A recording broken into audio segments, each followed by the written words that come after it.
Greetings, fellow to the time and space. It's your host, Tomoya Shadow, and welcome back to the channel. And welcome back once again to some more of the Great Ace Attorney Chronicles. We shall be completing the remainder of episode 5 today for this live stream. So without further ado, let's get started right away with today's adventure and see what's in store for us. Allons-y! Hold it! I'm sure I'm going to regret asking, but what exactly was that? Some kind of business? Just a little scheme we had going back when we was youngsters. A bit of fun, really.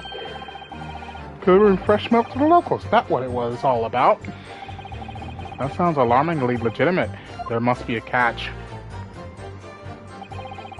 I suppose since we're here, I should ask them to elaborate. But on what?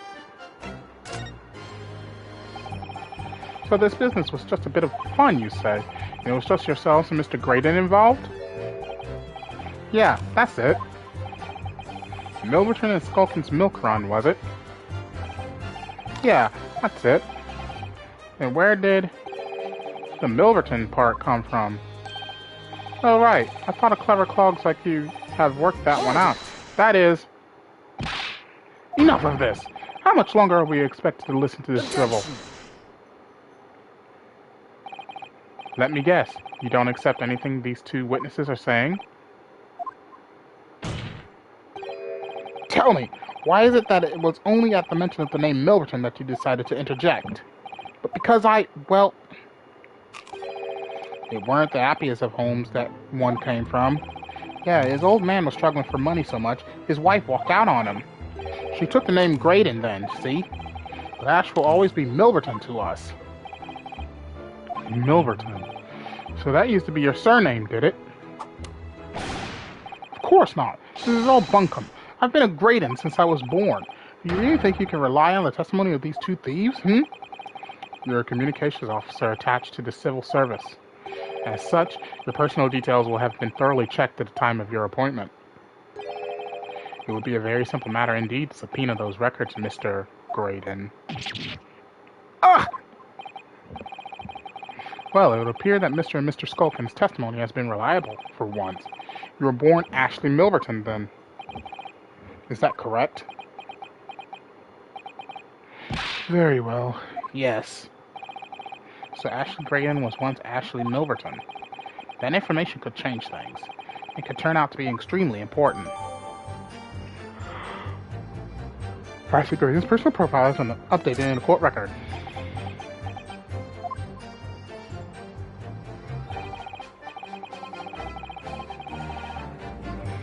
All of a sudden, we seem to be up to our necks in a serious matter of national security. Although all this talk about interception of secret government messages is still just conjecture at this stage. It would explain a number of things, though, wouldn't it? The negotiation Jenny overheard on the omnibus 2 months ago and the break-in at Windy Banks? The trouble is, it wasn't Mr. Graydon in the omnibus with Mr. McGill did. No, that was Mr. Mason, the brickmaker who was so horribly murdered. If only there was some link between the two men somehow. I know, Mr. Graydon. I wonder if the key to us making headway with would be those two brothers.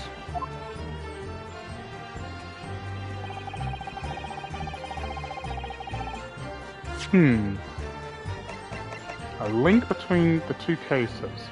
Let me examine this. And I just found it. Milverton is thrice-fired Mason's last name. So that's his father. I wonder. Uh-huh. Found it. Objection!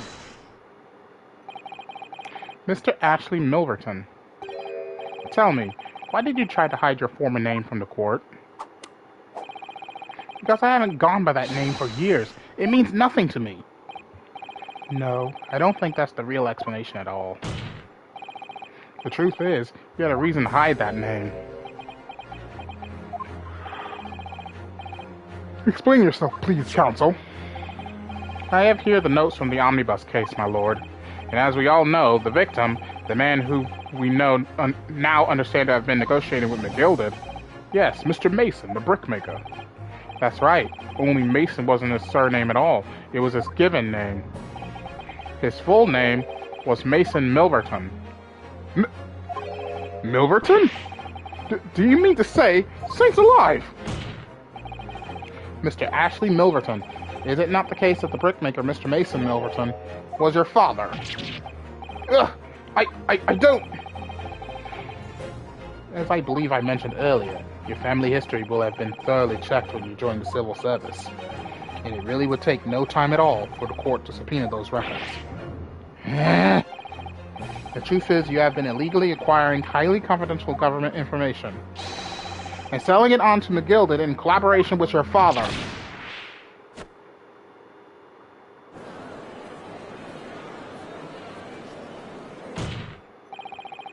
The new facts and evidence unveiled by the cross-examination of this witness all come together to reveal the truth. The truth, you say? That you collaborated with your father, Mr. Mason Milverton, in illegal dealings with Magnus McGilded. By dint of this music box, you mean, counsel? Yes. Stealing information being sent in secret government communications and selling it on to McGilded. Mr. Graydon concocted this elaborate scheme of using 2 music box discs to encode the information, as presumably a safety measure against the information falling into the wrong hands. A very effective one, I shouldn't have given the scheme any credence whatsoever.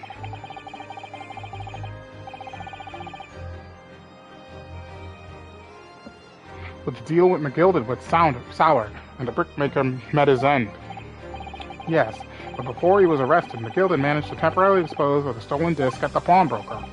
Then, having learned of the situation, you appeared at Windybanks 2 days ago, in an attempt to recover the 2 articles McGilded had placed in pawn there.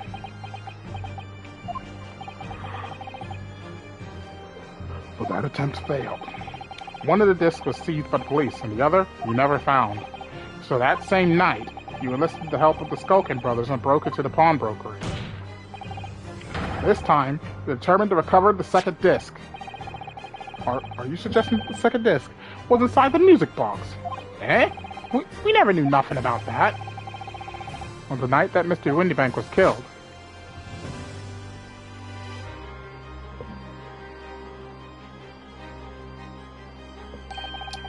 The intruder to the pawnbroker touched one item, and one item alone, the music box. It was rather ingeniously demonstrated using the 2 prints as a security camera, indeed. So, the question that naturally begs answering is this: why was only that one article disturbed? The answer is obvious, because the intruder was desperate to retrieve. Since, if it were to fall into the hands of the police, of high treason.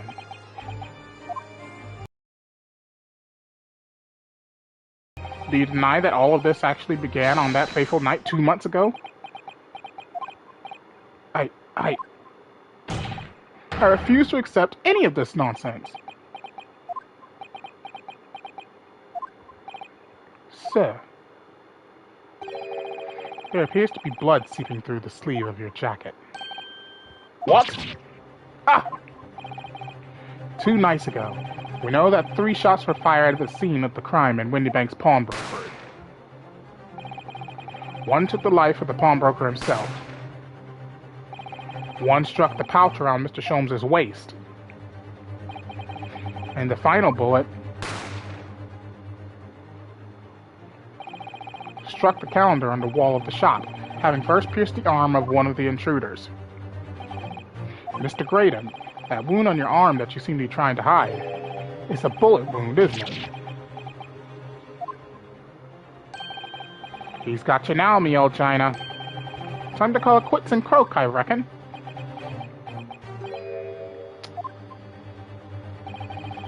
Don't acknowledge my presence there under any circumstances whatsoever. Those were my terms, remember, and I paid you handsomely to comply. Clearly, I was a fool to think I could trust some common back-slum thieves. Fine, I admit it. I was there in Windybanks that night. I paid this pair 10 guineas to accompany me, and as you've noticed, I sustained an injury in the course of my adventures. But that is all. I admit to nothing more. Dealing government secrets? Negotiating with Mr. McGilded? As God is my witness, I'm sure I recall nothing of the sort. He's not going to go down without a fight. Not until I can show hard evidence, I suppose. Nevertheless, the defense has now established a crucial fact, which is, well, we know that one bullet was fired from each of the two firearms we have in evidence. The bullet from the Skulkin brothers' gun hit the pouch around Mr. Sholmes' waist. And the bullet from Mr. Windybank's gun clearly must have been the one that caught Mr. Graydon on the arm. Indeed it must. We can rule out the possibility that the man shot himself. And that leads us to only one conclusion. Mr. Windybank was shot by a third gun, which can only have been fired by the third intruder. Goodness! That's right, Mr. Graydon. The only person who could possibly have shot Mr. Windybank that night is you! Hold it!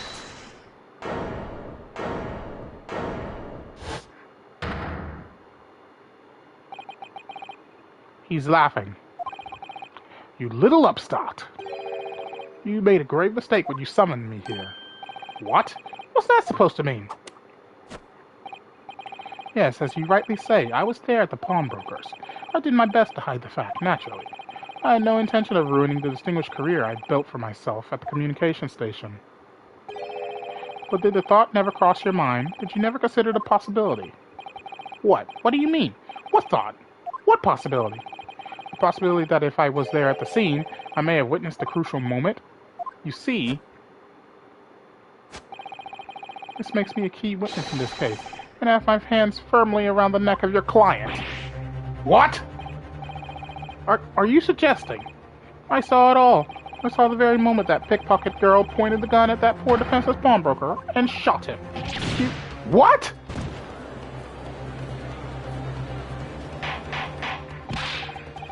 Order! Well, it would seem we are finally entering the last act of this theatrical trial. Mr. Graydon. Yes? I trust you are fully aware of the implications here. If it is shown that your claim is false, you will have incriminated yourself as the killer. Oh, I understand fully. And I must ask you to give your formal testimony once more. You will explain to the court precisely what you saw at the moment the defendant allegedly shot the victim.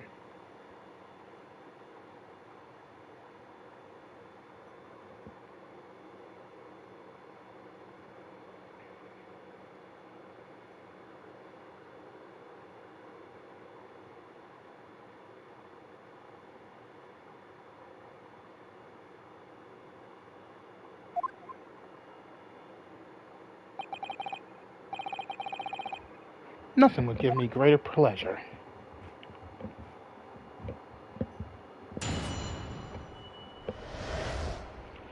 The moment of the shooting. I do apologize for the yawning. It is 9:49.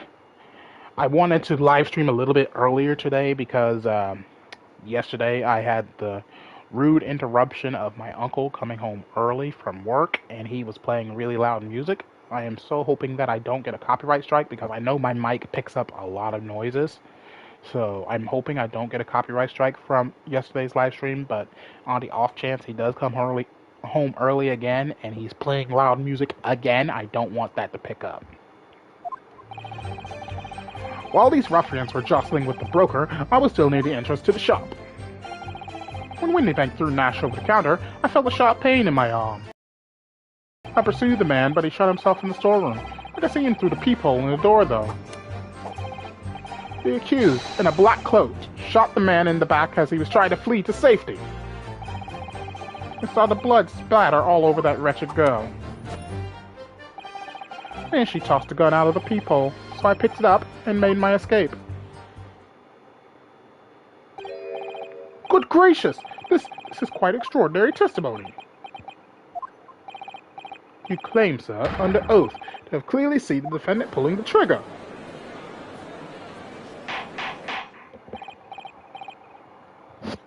Order! It wasn't my intention to testify in this way. But neither is it my intention to be found guilty of a murder I didn't commit. So you see, my hand has been forced. I tell the truth now as an act of self-preservation. The truth? Until now, the prosecution was completely unaware of these details. Yes, well, sorry about that. Having shot me in the arm, the pawnbroker was then shot in the back by the accused. And as I said, she was showered in his blood. You say the blood spattered over the accused's coat. Are you sure on that point? Oh yes, quite sure. All over the black overcoat that pickpocket girl was wearing at the time. Really? If her coat could somehow be shown to harbor vestiges of blood, that would be conclusive evidence here. Such an investigation is entirely possible, my lord. What? Only very recently, the German scientists have developed a technique to identify human blood. So here's true science, not some amateurish detective's dubious foray into the world of chemistry. There's nothing dubious about Hurley's work. His ideas are all sound. Ideas are no use to us here. In science, as in law, theories must be proven before they stand. In Germany, the technique has already been employed in the courtroom as the basis of evidence. Scotland Yard has a small quantity of the chemical reagent here. With your lordship's permission, we could shatter all vestiges of doubt within minutes. This doesn't look good, Bruno. Why not? Well, we know, don't we, that there's blood all over the front of Ginny's coat. If they test it with their chemicals... Oh, help! You're right! I was forgetting about what happened yesterday. Don't move, Ginny. I'm going to shoot.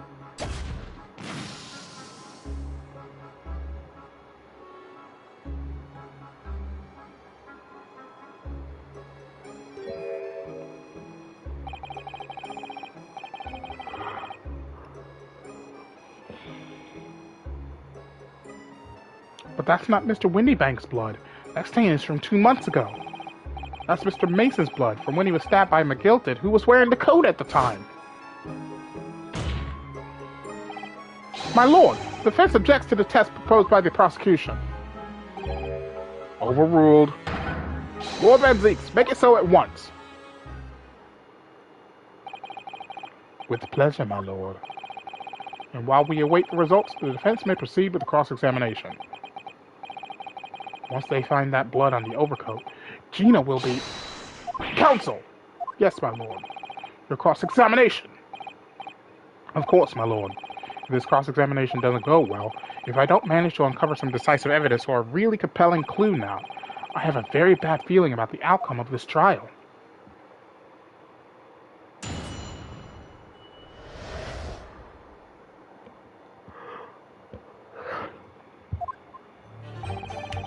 While these ruffians were jostling with the broker, I was still near the entrance to the shop. Hold it! Mr. Windybank emerged from the storeroom, I believe.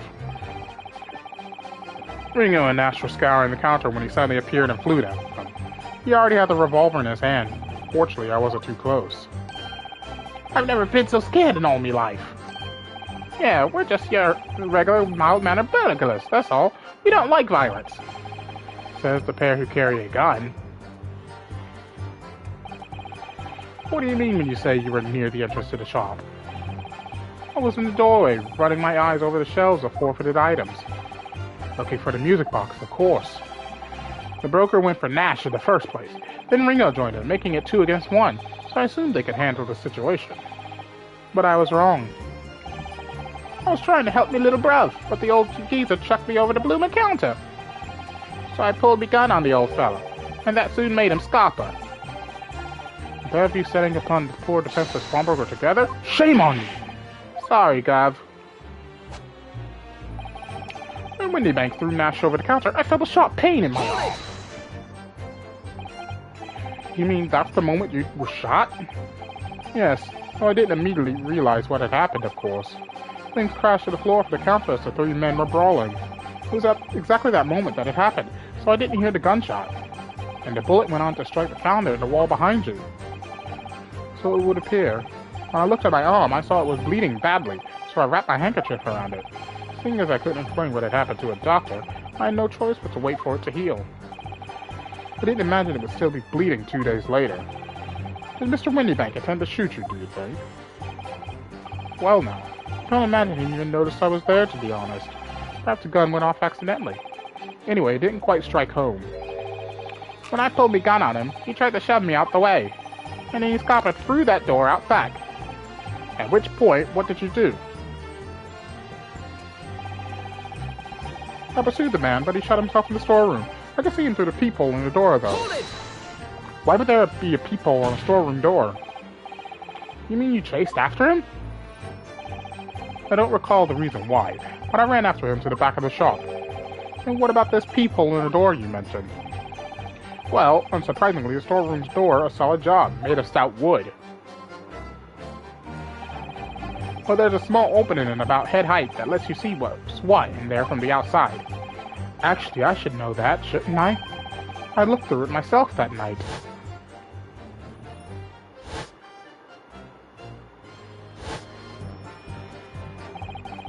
And what about you burgling brothers? Did you see what went on through this peephole as well? Not likely, Gov. Didn't see nothing of the sort, Gov. Doubt these two buffoons were even aware of the peephole's existence.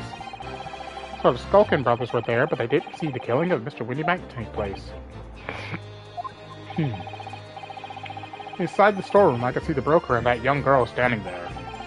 The defendant? Yes, but neither of them noticed that I was looking. The girl raised her gun and pointed it straight at the man. And then, what did you see next? The accused, in a black coat, shot the man in the back as he was trying to flee to safety. Hold it! Yes, when the crime was discovered, the defendant was found with a gun in her hand. But that was Mr. Windybank's gun, from which only a single bullet had been fired. And as we've already established, Mr. Graydon, that bullet was fired at you! Ah, but no, it wasn't the broker's gun that the pickpocket girl had when I saw her. Yes, the bullet from Windybank's gun grazed my arm. And yes, the Skulkin's gun grounded the detective. But this was another gun entirely. A third gun. The broker's gun was not the murder weapon, so clearly there had to be a third firearm involved. In other words, the accused must have had her own gun with her at the time. Why would Gina have a gun? But no other gun was found at the scene!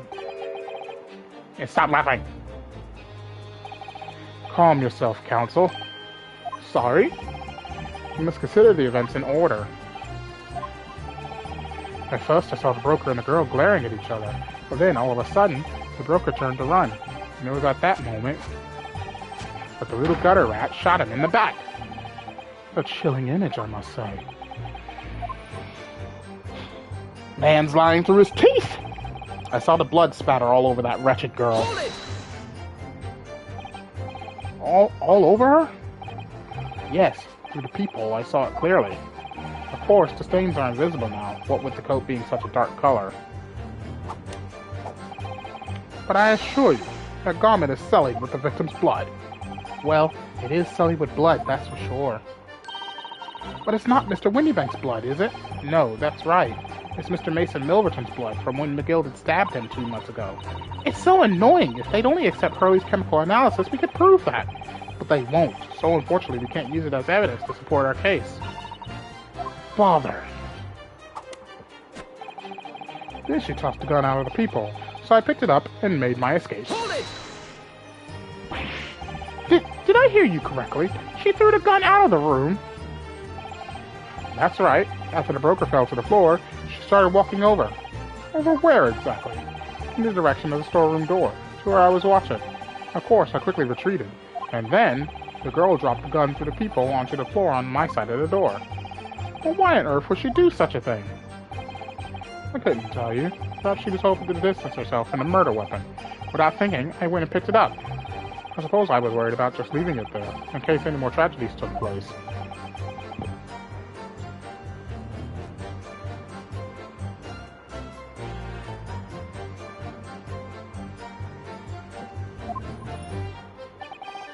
So it was you, in fact, who took the third gun from the scene of the crime. Yes, it was yours truly. I left the clear-up to my lackeys and left. Clear-up? We made a bit of a mess around the counter, so Mr. Whistle and Flute here told us to tidy up. He thinks he's our bloomin' mum sometimes. Well, I was paying you enough. By God! Ugh. Tell me, Mr. Graydon, when you left the pawnbroker that night. Was it by any chance with the second disc in your jacket pocket? You're like a bull at a date, aren't you? What? Excuse me. Gentlemen.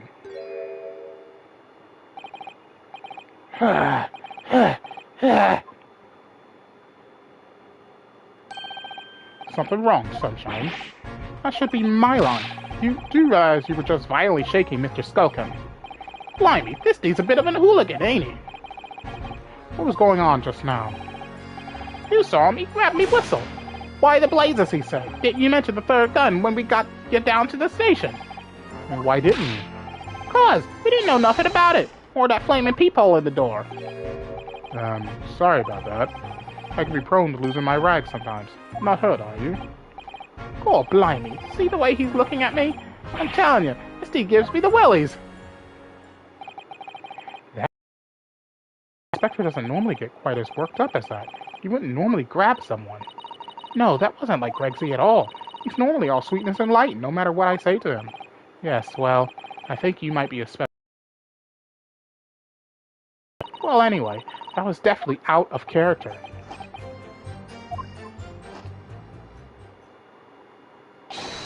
My lord! Requesting your lordship's permission to interrupt the cross-examination. Explain yourself, officer. I had the results of the test that was ordered earlier, my lord. Ah, the blood on the accused's overcoat. Thank you, officer. Very well, the cross-examination is hereby temporarily suspended. I presume you have no objection, counsel. No, my lord.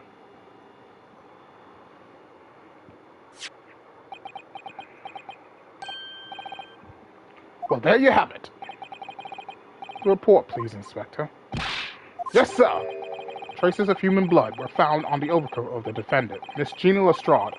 From the extent of the stains, it would appear that they were the result of spattering following a gunshot wound. End of report. Goodness me!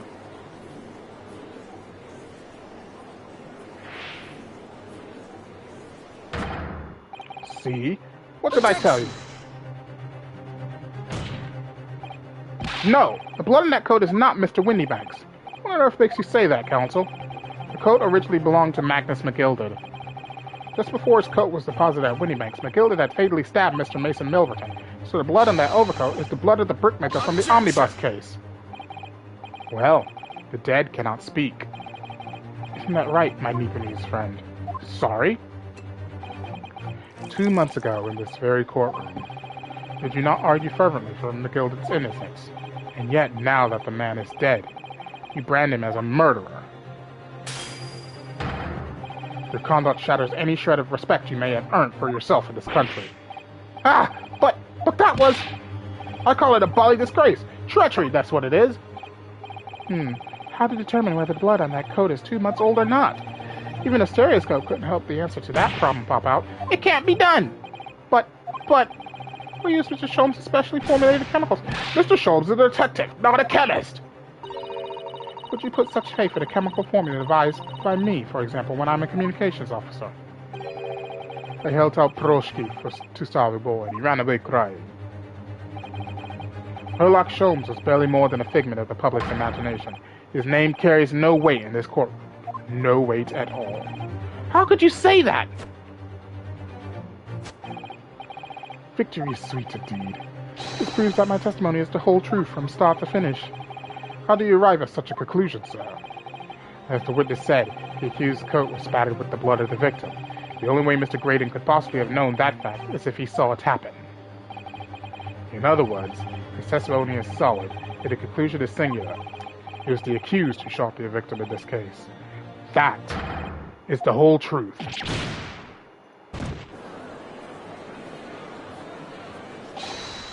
My lord! Been a long battle this one, but this old warhorse has something to say now, if you please. Mr. Foreman. As of this moment, sir, the squadron has reached its final decision. Ready, men? All for one now. Sir! Guilty. Guilty. Guilty. Guilty. Guilty.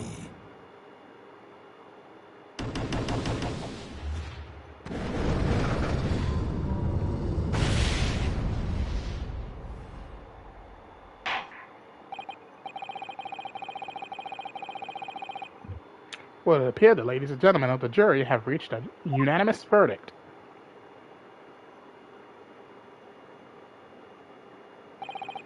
The defense has consistently failed to unpick this witness's testimony. Here's to any attempt you may make at unpicking the juror's decisions being equally successful. I don't believe it! After I've come so far, how is it all unraveling on me so fast?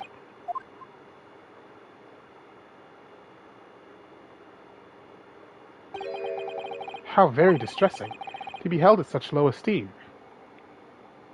Is that my boy Sholmes? Is he coming to save the day? Wouldn't you agree, Mr. Naruhodo? Officer? You've delivered the report now. That will be all, thank you. It occurs to me with some regularity, Mr. Naruhodo, that scientific truths are determined not by science, but by none other than the human mind. I know that voice. Am I going mad?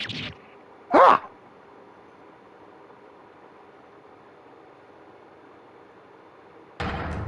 Mr. Sholmes! What is the meaning of this?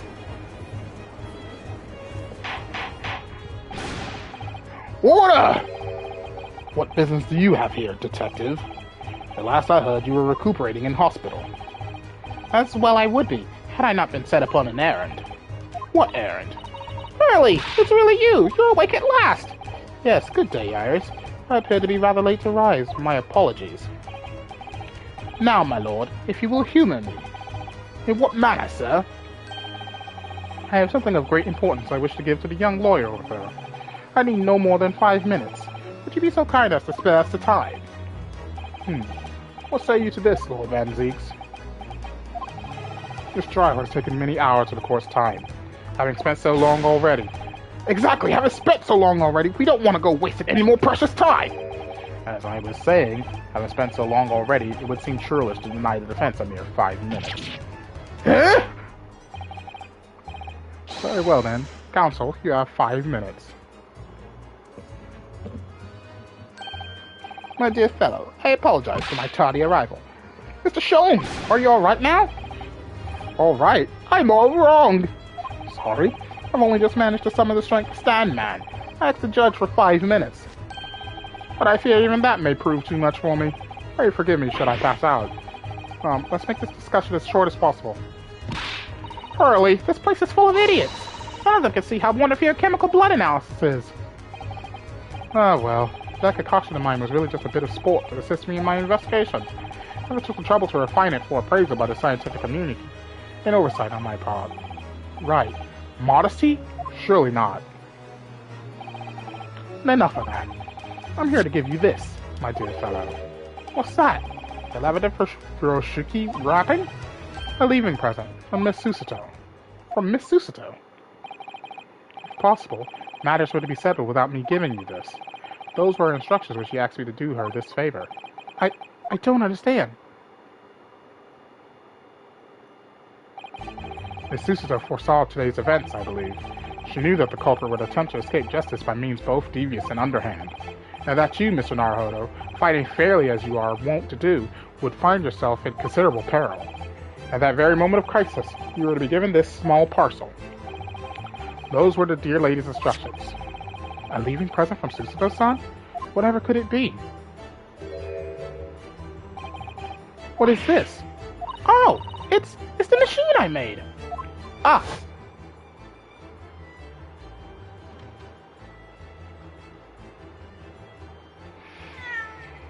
Kitty!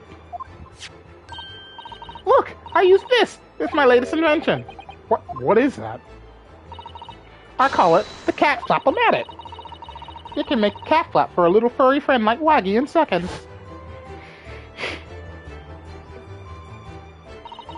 What's Susie up to? Miss Susato murdered the following words before she left. I'm a failure. I don't deserve to be a judicial assistant. What? Did she say something like that? You really are the best judicial assistant in the world. Well, that's extremely flattering. But I'm sorry to say, that I've been a complete failure. Whatever does she mean by that, Mr. Sholmes? That night, when you left Windybanks in pursuit of the thieves, Miss Susuda made use of this contraption for a certain purpose. That is your answer, dear fellow. Not all cryptic, then. Suto-san used his flap-o-mat that night, but why?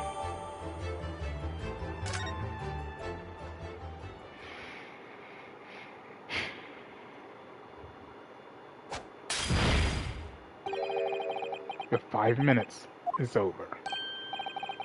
We're out of time already?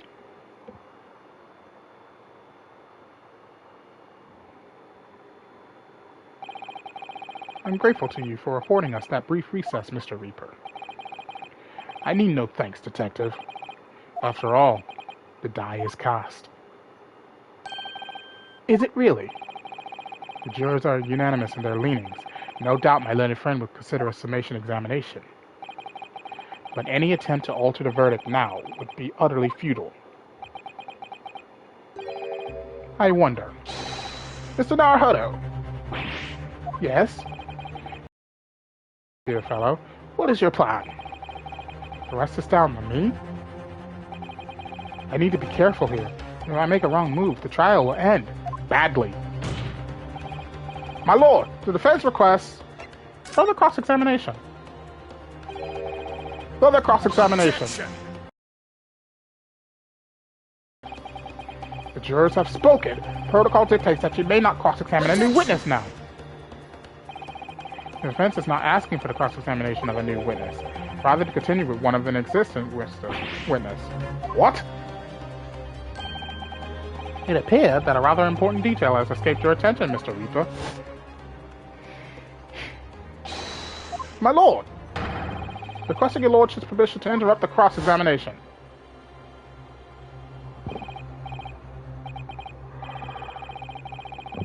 Thank you, officer. Very well, the cross-examination is hereby temporarily suspended. I presume you have no objection, counsel.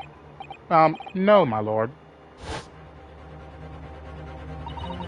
So nobody could say anything then. If Reno asks to resume his cross-examination of Mr. Graydon, the court is obliged to allow it. This is absurd! Oh, my heart!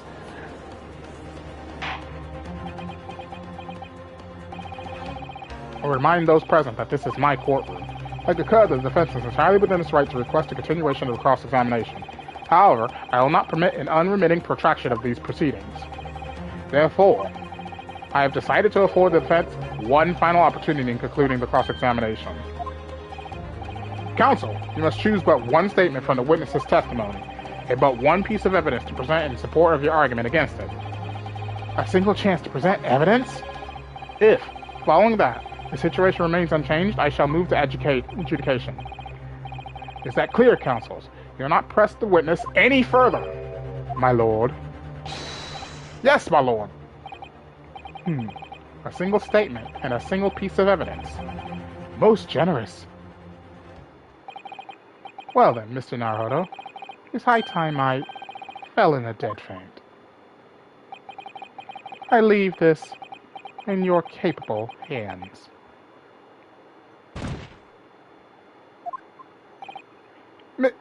Mr. Sholmes!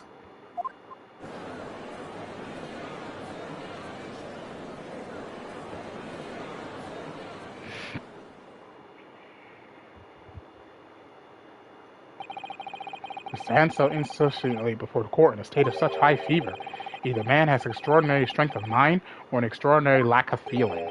Probably both. I imagine he's feeling very little now. The detective is sleeping soundly in one of the antechambers. Strike a man when he's down, why don't you? Well then, counsel, are you fully prepared? Yes. One statement. One piece of evidence.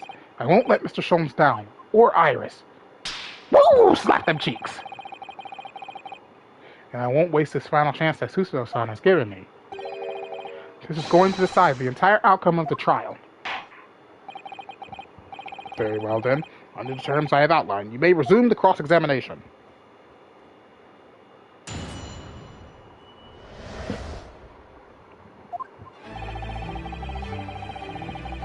Oh, the music has changed.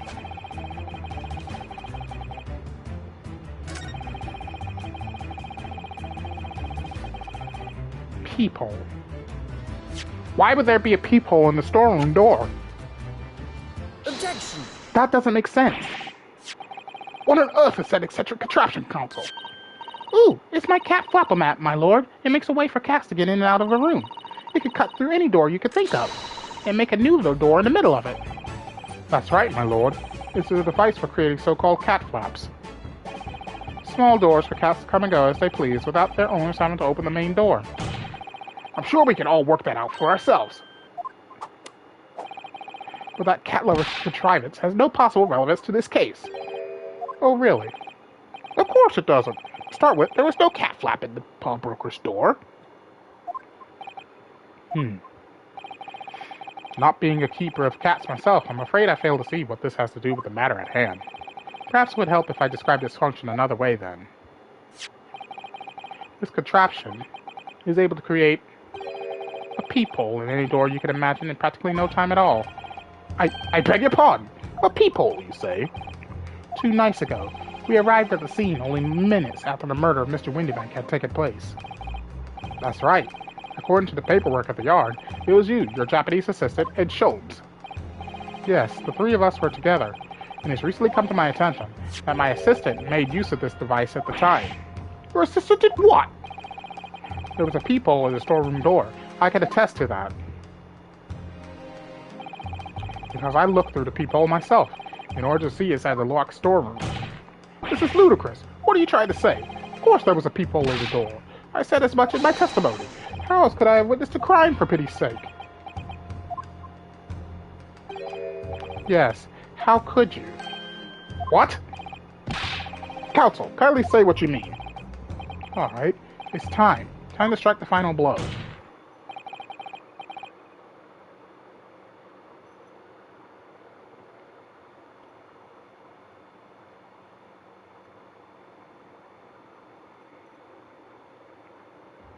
What I mean is this, my lord. My assistant made a peephole in the storeroom door, and until such time as she did, the door had no hole in it to look through. What? No! Objection! This is a farce! Are you really suggesting that the peephole in the door was... Yes, it was created only after the incident had taken place by my judicial assistant using this device. Your assistant tampered with the crime scene whilst being fully aware of the gravity of her actions. That is the most serious act of vandalism, for which I humbly apologize, my lord. It was in the few minutes that I left the scene in order to pursue the Skulkin brothers and alert the police. Nevertheless, in the light of this new information, it becomes apparent that Mr. Graydon's testimony is riddled with holes. Riddled with? Explain yourself, counsel. The majority of Mr. Graydon's testimony that appears to incriminate the defendant is based upon what he witnessed through the peephole in the storeroom door. Yes, that filthy girl shooting the man in the back. However, if at the time of the incident, that peephole did not yet exist in the door, there's no possible way that you could have seen what you claim to have seen. In short, your entire testimony is a pack of lies.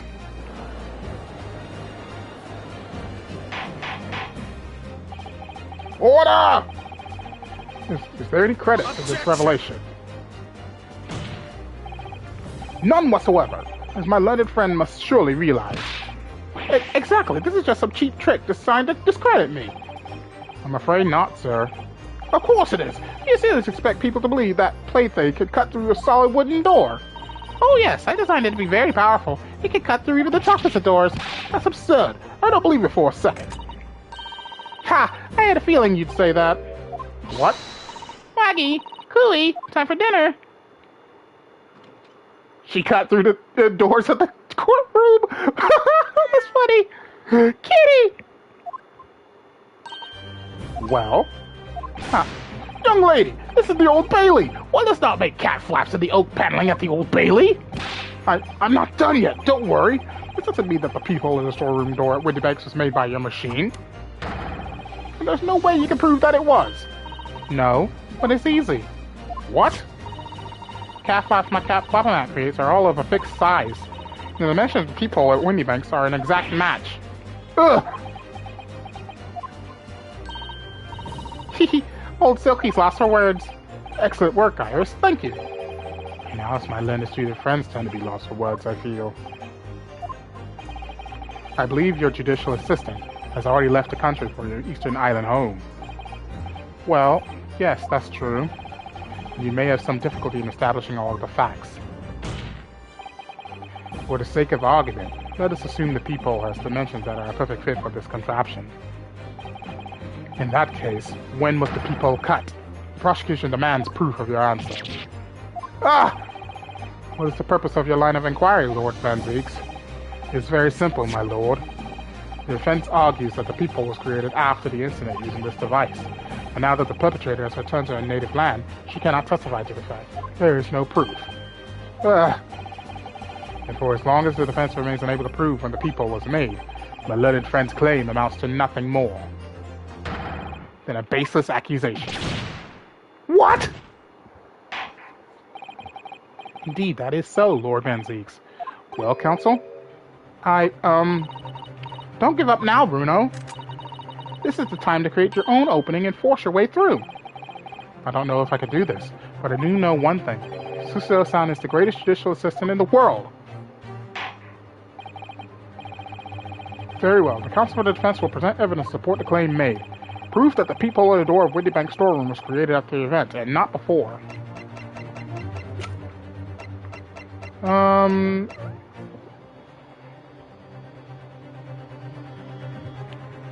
Let me examine this.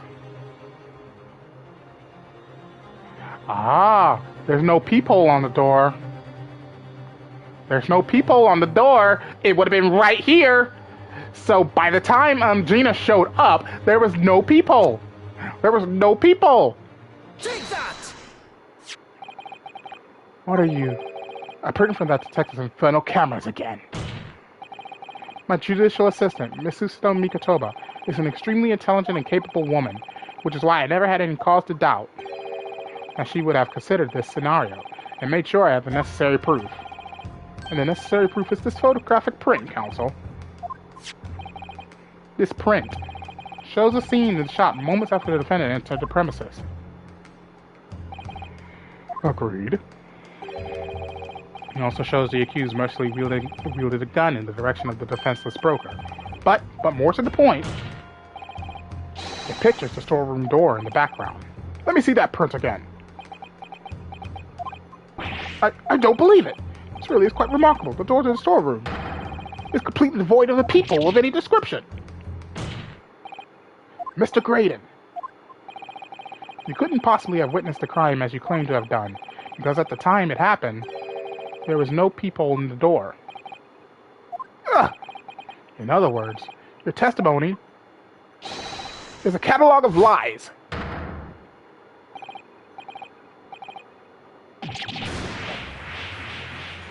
Stop JoJo posing!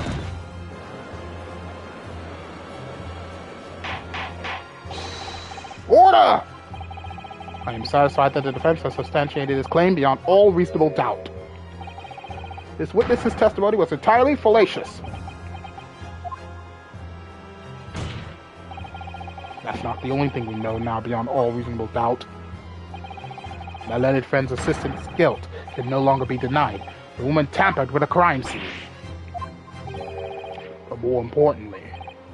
Good Lord! There's more, Lord Van Zieks?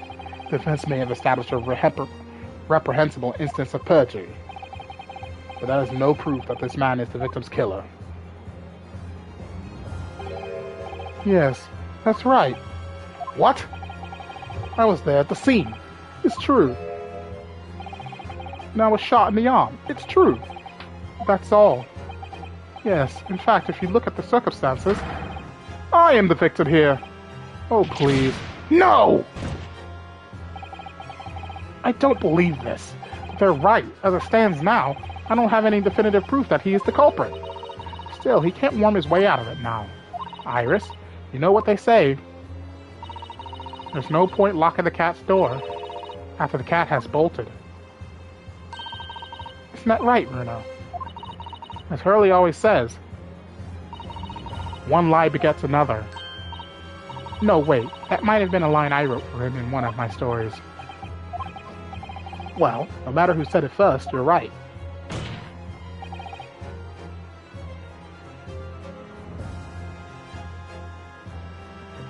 Mr. Graydon, not only did you give false testimony to the court, but the lies you told make no sense. Make no sense? What do you mean by such a remark? What you said in your testimony reveals that you know something you shouldn't have known. In other words, there's a fundamental inconsistency in your statements. What? Objection! This is provocative talk, counsel. Won't you enlighten the court? Explain this alleged inconsistency. Iris was right. One lie begets another. The inconsistencies revealed by the lies in the witnesses' statements. They show that Mr. Graydon had knowledge of something he shouldn't have known anything about. Namely, the people, easily. The point is not that you lied in your testimony, Mr. Graydon. It's the nature of the lie you concocted that is so revealing. You're not making any sense. Then let me ask you a simple question. How is it, Mr. Graydon, that you knew of the existence of the peephole in the storeroom door? What? Well, obviously, Has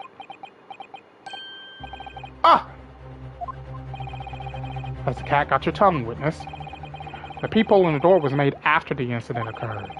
And once I returned to the shop, having failed to catch the two burglars, Scotland Yard's investigators arrived immediately. Since that time, the police has been at Windybanks constantly, carrying out their investigation. Isn't that right, Inspector Gregson? Well, yes, of course. The place is chock full of pawned articles, and my lads have to thoroughly examine them all. So I gave the order to have officers working around the clock in shifts so we could get through it all. And consequently, there's no way that you, Mr. Graydon, could have gained access to the shop.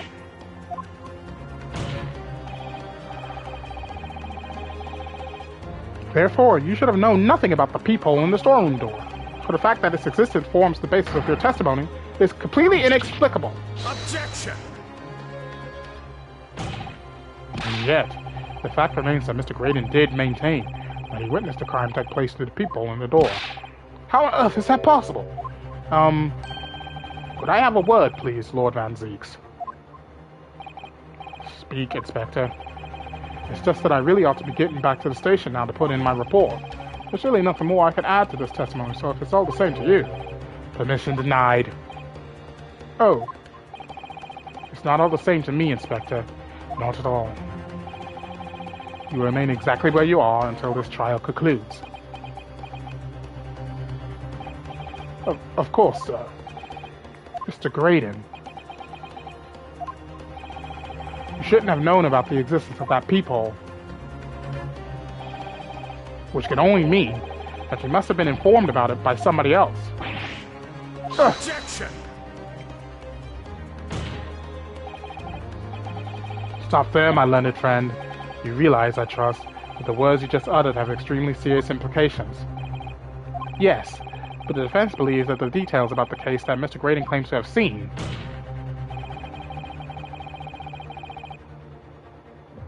must have been revealed to him by a certain person before his testimony. And in fact, considering a particular clue we have, there's really only one person that could be. Who is the person in question, counsel?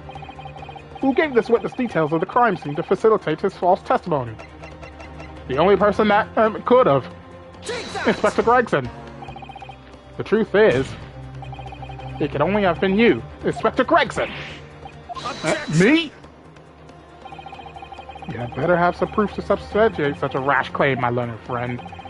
Consider the fact that we have only been aware of Mr. Ashley Graydon's identity for the last few hours. We learnt of it only during the course of the trial today.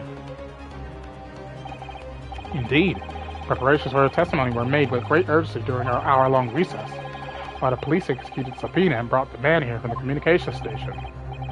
And until that time, Mr. Graydon would have had no idea, no inkling that he would suddenly be required to appear in court. Are you suggesting that until such a time as he was summoned? Yes, my lord.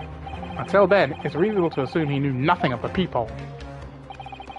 It was only once Mr. Graydon was in the stand that he realized his position, that he would have to defend himself against the accusation that he was the third intruder. He has suggested to the court that it was while this trial was in progress that he received the information so that he could commit perjury in order to save his skin. Exactly. And the only person with knowledge of the investigation that he had any contact with is you, Inspector Gregson. This is a bloomin' outrage. Why would I be giving away details of our investigation to this fella, eh? I was summoned to his lordship's chambers during the recess in any case. Had you forgotten that? Quite true, and a number of questions regarding the events that transpired at the pawnbrokery. Which means the first time these two laid eyes on one another was after proceedings resumed following the recess. Since then, they've been in full view in the stand, where such illicit discussions couldn't possibly have occurred. Ah! Ooh, I've just remembered something, Runo. What is it, Iris? There was one time before, wasn't there? I think it was when Ginny was testifying. Oh yes, now you mention it. When the bailiff was dispatched to retrieve the Gilda's music box for the scene of the crime. That's it! It was during that testimony. I remember finding it strange at the time. Mr. Graydon and the inspector seemed to be having some kind of secret discussion. It would have been possible for you to give Mr. Graydon the information he needed then. You little toe rag, you're making all this up! I'm a respectable Scotland Yard inspector, for crying out loud! Why would I do something like that? Why would I be giving away confidential details to the likes of this bloke? Admittedly, you wouldn't have had any reason to do something like that for no gain. But perhaps he was part of a deal of some kind. It starts to make more sense. What deal, Counsel? I wonder if perhaps in exchange for details about the people at the crime scene, Mr. Graydon agreed to give a certain something to the inspector.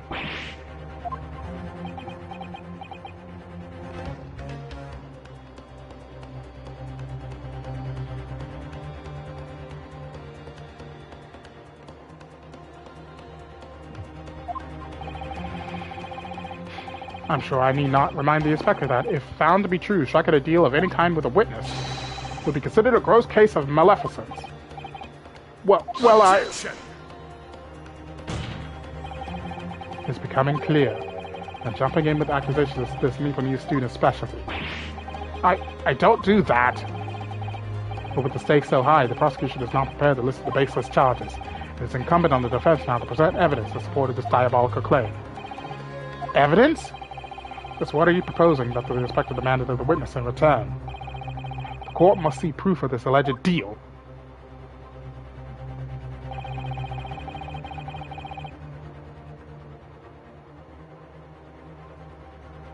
If Inspector Gregson really did strike a deal with Mr. Graydon, then logically, there's only one thing he could have asked for. That must be it! Runo, do you think it could be? Yes. It's the missing link that would join all the dots together in this puzzle. I must press you for an answer now, Counsel. The nature of the alleged deal that Inspector Gregson made with the witness. I think it would be the music box, wouldn't it? Inspector Gregson! Besides this murder, is it not true that you've been working on another very important case? What are you getting at now, Sunshine? Is it possible that this other top-secret case is what's alluded to in this newspaper article here? The classified secrets being leaked overseas for the Ministry of Justice? How the bleeding could you? We discovered during the course of this trial the music box deposited at Windybanks by Magnus McGilded, a special music box designed to play 2 discs at once. It would seem very likely now that encoded on the pair of discs that were in McGilded's possession are the leaked classified secrets. So I put it to you, Inspector, that in order to recover the second of the discs containing those secrets, you covertly made a deal with Mr. Graydon in which you exchanged the disc for details of the case. You little... Ah!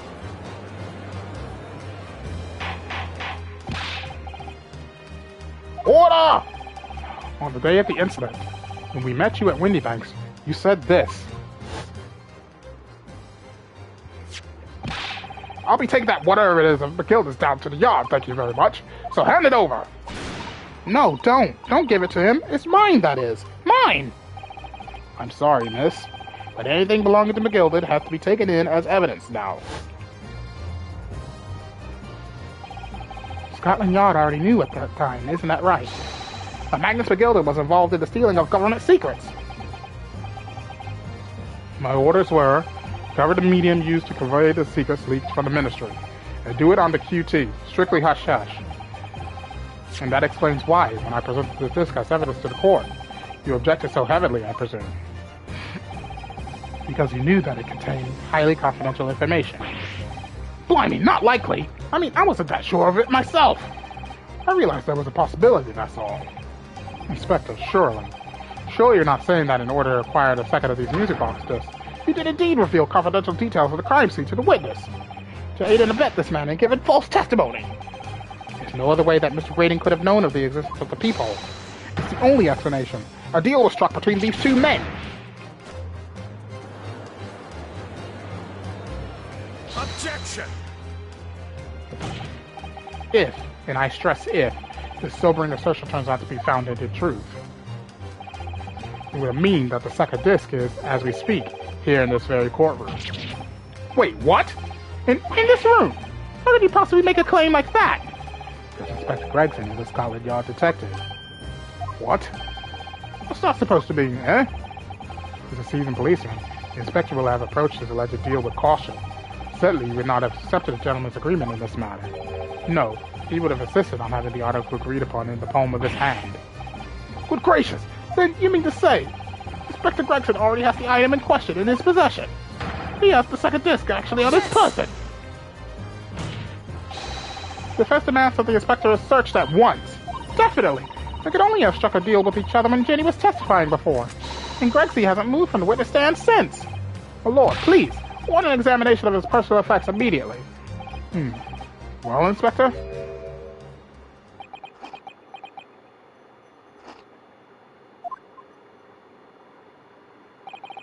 This young lad wants to tone down his imagination. He's assaulted me and my profession quite enough.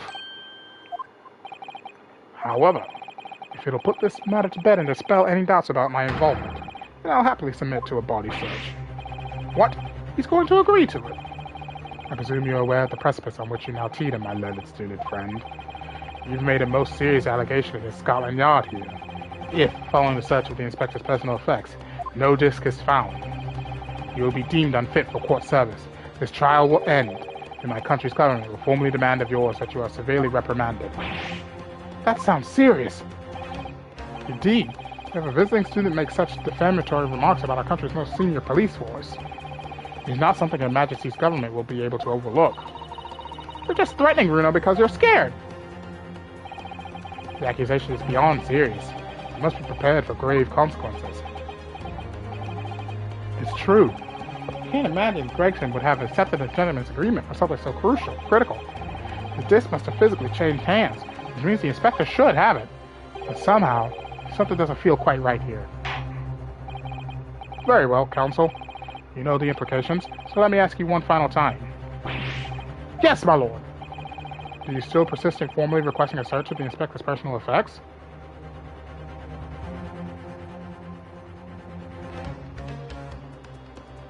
Gregson doesn't have it. Search someone else. Yes, the defense formally demands the search to be conducted. Well, don't say you weren't warned, but your typical Nipponese stubbornness may well land you in hot water this time. Perhaps the lesson will do you some good. Fair enough. I've got nothing to hide. Very well then. Bailiff, conduct the search of the inspector's personal effects, please. Weak slap. The defense demands a search, but not of Inspector Gregson. What? Now what's all this? I'm the one you're accusing, aren't I? I thought you wanted to search me. No, Inspector. Not you. Somebody else. What's the meaning of all this, eh? Lost it at last, have you, Sunshine? The court shouldn't have to put up with this nonsense. You're being completely irrational.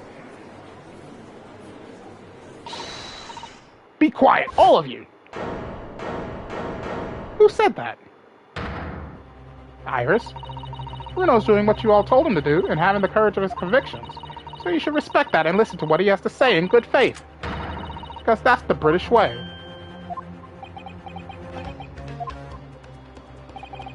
Well said, young lady. Indeed, this court is in awe of the defense counsel's conviction and eagerly awaits his next words. You what? Now don't be hasty, my lord.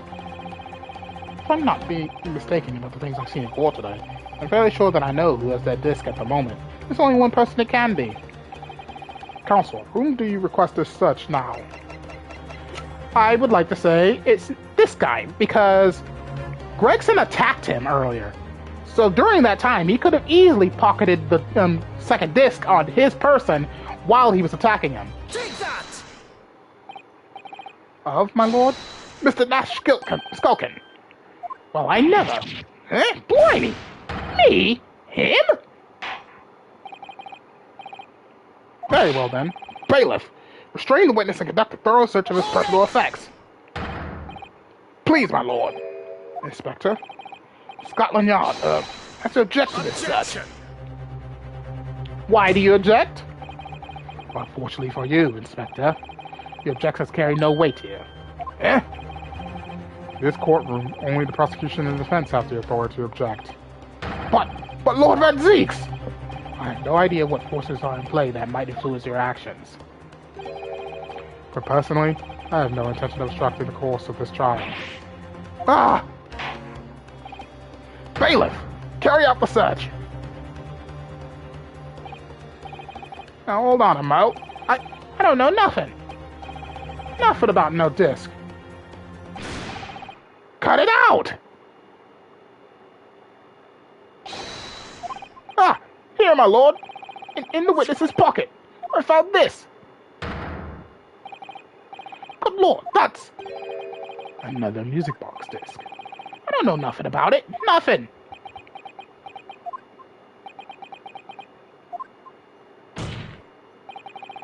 That is the second music box disc left behind by Magnus McGilden. Is it not, Inspector Gregson? Ugh.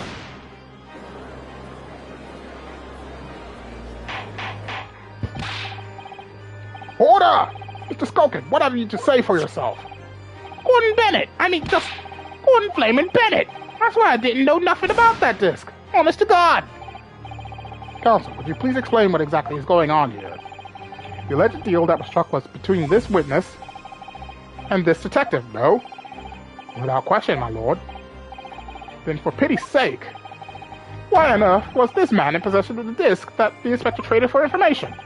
Inspector Gregson is a shrewd, calculating man who rarely loses his composure, but at one particular point in this trial, he exhibited some unusual behavior for a brief moment. I don't recall. What unusual behavior? Ah! It was, yes, during my cross-examination of Mr. Graydon.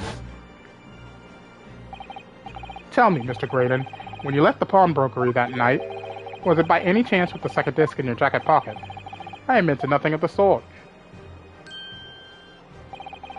While Mr. Graydon answered my questions, the inspector appeared to have grabbed Nash Skulkin by his coat and was shaking him violently. Yeah, he did and all. Thought me noggin was gonna fall clean off, I did. I was wishing I'd been born as me brother, I was. And what exactly happened to make the detective attack you like that? I ain't got a clue. He just said they turned to grab me, whistle like that, and started sticking me. Why the blazes didn't you mention the third gun when we got you down the station? That's what he said. Held it right down my ear, all he did. Me head's still throbbing now. The way the detective behaved then was extremely out of character. Looking back now, it must have been that he did it. That was the opportunity Inspector Gregson created for himself, in order to hide the disc. Well, bless my wig, he hit it! You... But I'm afraid I failed to comprehend the motive here. The detective had acquired the disc he was after. Why on earth would he then proceed to hide it in another man's pocket? This is a court of law. He could have submitted the item as evidence. It would appear, my lord, that the inspector was not at liberty to do that. Why ever not? As the man himself revealed earlier, his current assignment has some special conditions.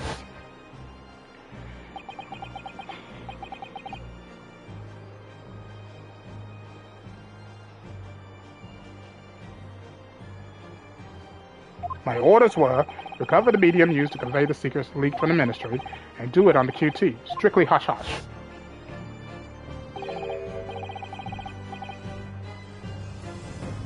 Hush-hush, a top-secret assignment, is it? As far as we're aware, the information stolen comes from confidential government communications. It would seem that if that information were revealed in court as evidence, it would be problematic. Does that sum up the situation, Inspector? I'm operating under direct orders from the Ministry. I'm afraid I'm not at liberty to answer that question. So, realizing there was a chance that you may be searched here in court, you took steps to hide the disc you had acquired from the witness. Ah, does this mean? He only pretended to attack Mr. Slocum in order to get close enough to him. He slipped the second disc into his pocket. So it was all a pretense.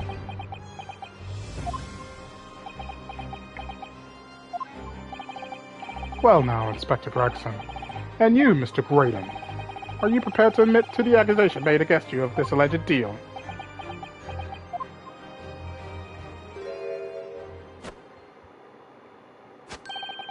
Admit to it. Yours truly, please. Mr. Graydon! Clearly our Eastern visitor has an uncommonly active imagination.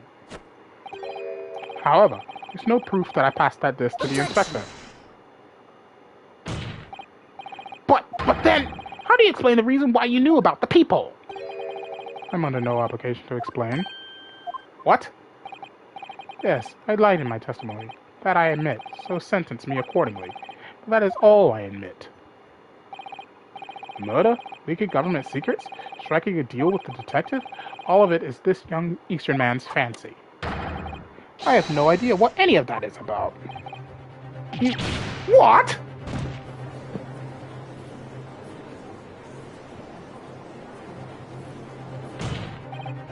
Well, what about you then, Inspector Gregson? Do you admit to making a deal with Mr. Graydon in order to acquire the disc? Ladies and gents of the jury, as a Scotland Yard inspector, I will declare this and nothing more. I am acting in the best interest of the country. Whatever I've done has been in the name of justice.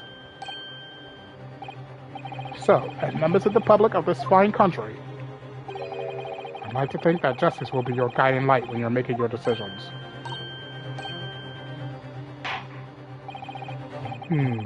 This is quite a quandary indeed. Rarely have I encountered such extraordinary tumultuousness and the concluding of a trial. Nevertheless, in the absence of any further evidence to be yet presented, I believe it is time that we put the matter to the jury for their final leanings. Well now, as a fellow servant of Queen and Country, I must say I sympathize with the old inspector. Yes, he's a dependable man, I'm quite sure.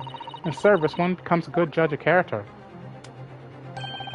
Even crossing your eyes doesn't help when it comes to looking at this case. It's all blurred to me. Well, as a fellow professional, I like to put my faith in the detective, really. Graydon is highly skilled operator. Stop. Currently in presence of idol. Stop. Oh, God. Detective has very much trusted eyes. More than this, I cannot say. I don't believe it. These 6 jurors they're going to believe Gregson. They declare their decision now. Is Ginny going to be found guilty? If I don't manage to produce some definitive evidence right now, then we're going to lose. Either some proof that Graydon killed Mr. Windybank or stole those government secrets, or some evidence to force Gregson into admitting that he struck a deal with the witness. Well then, counsel, I think it's time I impose on the jurors to declare their final decisions, no? That is, unless you have some compelling evidence you have thus far not presented to the court. If I let the judge call on the jurors to announce their leanings, Gina will be found guilty. So there's no choice then, Reno. You have to throw some more evidence at them. This is it now. It all comes down to this. Who do I present evidence against? Gregson or Graydon?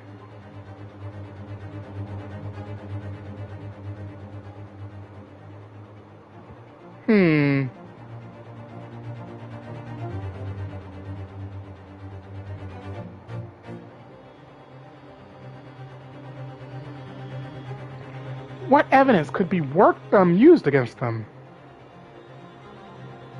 I think I know. Let's get Inspector Gregson. Inspector Gregson, there's one final piece of evidence I would like you to see. Eh? What's that then? If you refuse to acknowledge that you did in fact strike a deal with the witness here today, then you leave us no choice but to examine this piece of evidence thoroughly. Well, go on. This is my last chance. It looks like I'm going to have to force his hand here. I gotta show him the music box or the music disc, because if we play both, he will probably snap. Take that! Is that Mr. McGilda's peculiar music box, counsel? Yes, with a disc already in place, ready to play. I think perhaps now would be a good time to listen to the sound produced by the music box again. Only this time, with the second disc we've just discovered set in place as well. Goodness, this disc, Council. No, wait, I can't let you do that. Why not? Because it's got nothing to do with this case. That's why. Not true, Inspector. The defense has already proposed that the sounds heard by the court earlier from this music box were part of a Morse code message. We know that Morse code comprises of 2 distinct tones. The defense believes that the second disc contains the second tone needed to complete the message. Now we have a chance to confirm that theory. Crying out loud, Sunshine, we're talking about state secrets here. You're gonna let the whole country hear confidential information like that. It's treason. And do you admit the charge? In order to protect those state secrets, you're engaged in unlawful dealings with the witness? You're mad. You let that secret information out into the public domain, you'll be making an enemy of the entire British government, you idiot! Let's not forget, Inspector, that you, a Scotland Yard officer, leaked confidential case details to a witness. That you continue to lie to the court, and all because by fair means or foul, you're determined to do your duty. Well, by fair means or foul, I'm prepared to do mine. Don't you dare. I will stop at nothing to protect my client. I don't care who I make an enemy of.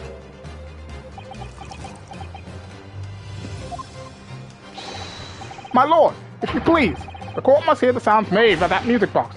Come on, Van Cheeks, for Pete's sake, stop it! Ooh, the boots! Inspector, you should know my methods by now. I'm a prosecutor. I'm no Scotland Yard puppet. Ugh. In this courtroom, my duty is to the law, so let me propose a toast to uncovering the truth. By fair means or foul. No! Very well. The defense's stance here and that of the prosecution has been made very clear, I feel. Therefore, in accordance with the defense's request, the court will now listen as this music box is set in operation once more. This time with the second disc in place, and both discs playing simultaneously.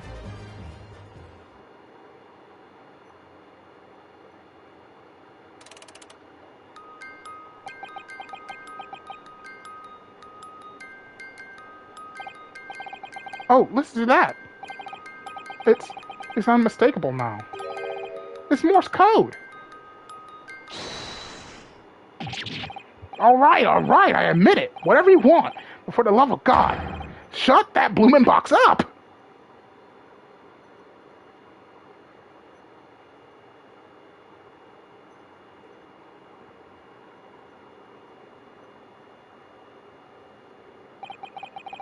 Let me ask you again then, Inspector Gregson.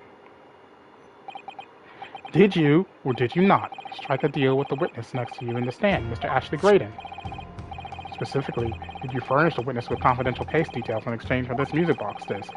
Did you reveal the existence of the peephole in the pawnbroker's storeroom door, Inspector?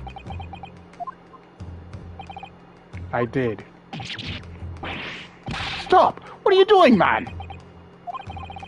It's all exactly like the young Eastern lawyer said.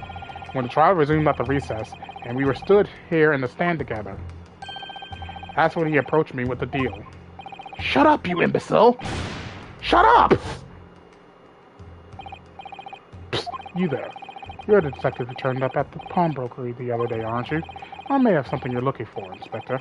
With me at this very moment. So how about a trade? I suggest you accept. More information that may make certain individuals uncomfortable will soon become very public indeed. I couldn't let that information become public knowledge, not under any circumstances. So I accepted this man's proposal and told him details about the case that should have put him in the clear. The peephole in the storeroom door, and the bloodstains on the overcoat. By giving false testimony, this witness intended to have the defendant wrongly accused of murder. Inspector, you knew that! Yet you still revealed those details to facilitate the witness's perjury. I did. But then it turned out the peephole had only been made that night, after the incident took place. Scotland Yard wasn't aware of that, if I'm perfectly honest. Well, Mr. Graydon, what do you have to say for yourself? There's nothing, and no one left for you to hide behind. You struck a deal with the inspector in order to escape conviction of a very serious crime, namely this. You are the third intruder who broke into the pawnbrokery on the night in question. And you perpetrated the murder of the proprietor, Mr. Pop Windybank. You...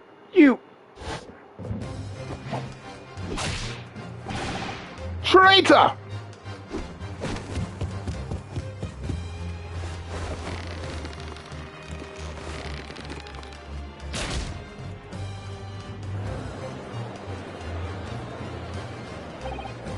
Bailiff! Restrain that man! At once!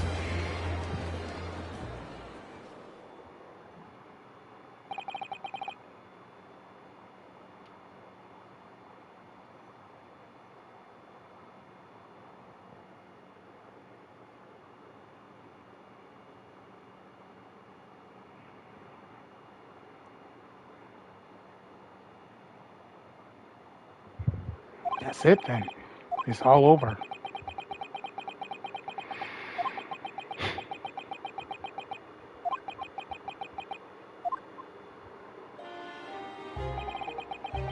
I despised my life growing up.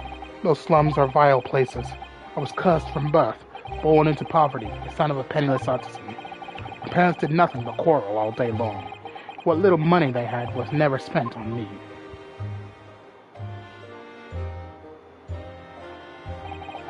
So I set about studying to better myself, to one day escape from that hellhole. You eventually become a communications officer. I admire your determination. And then you decided to try to sell government secrets. Why? Isn't it obvious? Because I wanted money. Even now, years later, the nightmares of my life in the slums wake me in the small hours. I wanted to drown them out, with more money than anyone who lived in that squalor could ever imagine. Then one day, I met him. Mr. Magnus McGilded. You're a fiend with acquired talents, are you? I have money to throw your way if you're interested. All you need to do is go along with me little plan now. It was to seal the ministry's telegraphic messages laws, and McGilded would buy them for a handsome sum. As I was responsible for inspections of the ministry's communications office, it was a simple enough task. The Lord of Devil's offerings, how easy it is to succumb. But you must surely have realized the seriousness of the crime you were committing. And for that reason, I took great lengths to ensure that my actions were untraceable. By using the music box.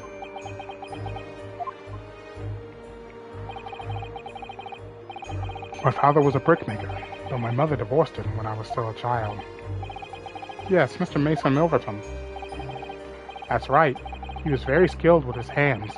He'd once been a music box maker's apprentice. I imagined his skills would be sufficient to create a machine that could generate Morse code. So I sought out my father again, to employ his services.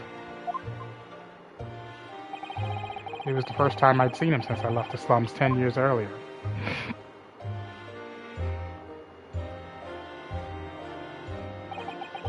Look at you, Ashley. What a fine gent you've become, eh? He was a different man to the one in my memory. A thin, frail old man. But poverty had never broken him. Never corrupted him like it had me. I was sure that he wouldn't help me if I told him the real reason, so I made up a story. I got some work for you, Father. I need some music box discs made. Music box discs, eh? A musician friend of mine has written some music he wants to sell to the public. I brought the score with me. There are two, actually. I'd be delighted, son. It's been 20 years since I did any work like this, though. Fetch my tools, would you? They're in the loft. That's how I had him make the two discs, thereby splitting the information in two. We were taking considerable precautions indeed. It was to protect myself as much as anything. It meant that I could deal with McGilded in two separate transactions. The first involved the first of the two discs and the music box for playing them. I exchanged them with McGilded for 10 guineas. And on receipt of the second disc, he would pay 1,000 guineas. So, what happened on the omnibus 2 months ago? Was the second part of a deal? The exchange of the second disc? Yes. I'd sold the man information that away a number of times already. He seems he became reluctant to part with his money. That doesn't quite make sense, Miss Braden. Or why was it that on the omnibus 2 months ago, your father, Mr. Milverton, was the one dealing with Mr. McGilded and not yourself? When I received 1,000 guineas after my first completed dealings with McGilded, I decided to give 200 to my father for his troubles. But my father realized something was amiss. In time, he worked out that I must be involved in something dubious. And when he did, he said to me, "Next time there's an exchange, you'll let your old man do it, understand? Otherwise, I won't take your money anymore."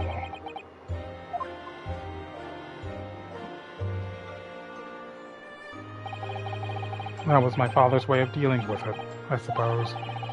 Climb into the omnibus, hand over the second disc, and take the money from the gilded. That's it. He had no idea what was actually on the discs I asked him to make. He never knew. Just like I'll never know why everything went so horribly wrong that night. All I know is that the disc was taken from him, and he never returned home.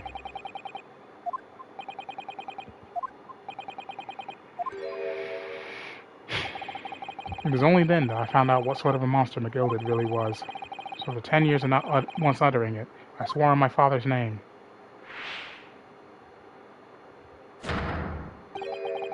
To exact revenge. Revenge! As anyone with even the remotest knowledge of the man will no doubt be able to imagine, McGilded brought all of his wealth and influence to bear in the most despicable of ways. To crush any semblance of justice in his trial. The crime scene was tampered with, evidence was fixed, and witnesses were bribed. That trial 2 months ago lost from start to finish. My feet had barely touched British soil back then, and I walked into that hornet's nest completely unaware of the sinister background to it all. I'd made plenty of money out of my dealings with McGilded by then, so I spared nothing in my arrangements 2 months ago. I knew exactly who to hire. If you're willing to pay the price, there are people in the city willing to do anything you ask. McGilded himself had shown me that. Are you saying that? I think you have the picture now. After he twisted everything to his favor in his courtroom to assure that he walked free, I took matters into my own hand and delivered the justice that monster deserved. So you're the one who killed him. That tragic accident following the trial here 2 months ago was planned and executed by yours truly. McGilded's death that day was caused by this man. Everything is ready, sir. If you'd like to follow me into the courtroom. What's this, officer? 'Tis sooner than I was led to believe. I hope it's not inconvenient, sir. There are some changes to the schedule. Well, I must be making tracks now. 'Tis time for the inspection. They're going to examine the omnibus again, so I'm told. I asked if I could be present for it myself. So that policeman who came to tell McGilded he could examine the omnibus again. That's right. An imposter, hired by me. McGilded uses his wealth to manipulate the trial. He paid people to adulterate the omnibus with all manner of false evidence. He threatened witnesses to lie in their testimony.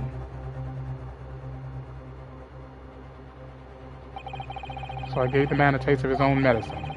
Once the omnibus was doused in paraffin, one of my sham policemen ushered McGilded inside. He sent him on a one-way journey to hell.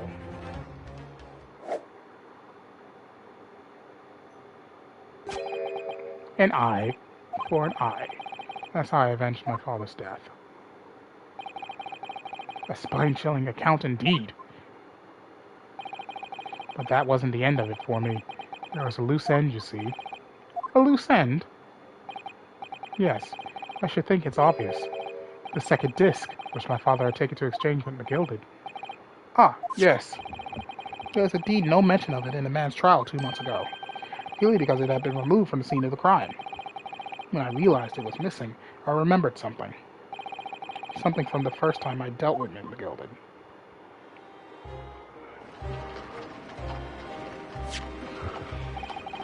This is the first of the 2 discs, and the music box you need to play them. Well, look at that now. What an ingenious little invention. So then, as promised, 10 guineas for you, young man. What's this? Windy Bank's pawnbroker. Aye, it's a pawnbroker's ticket, orders. You can use it to redeem an article I've deposited there for you.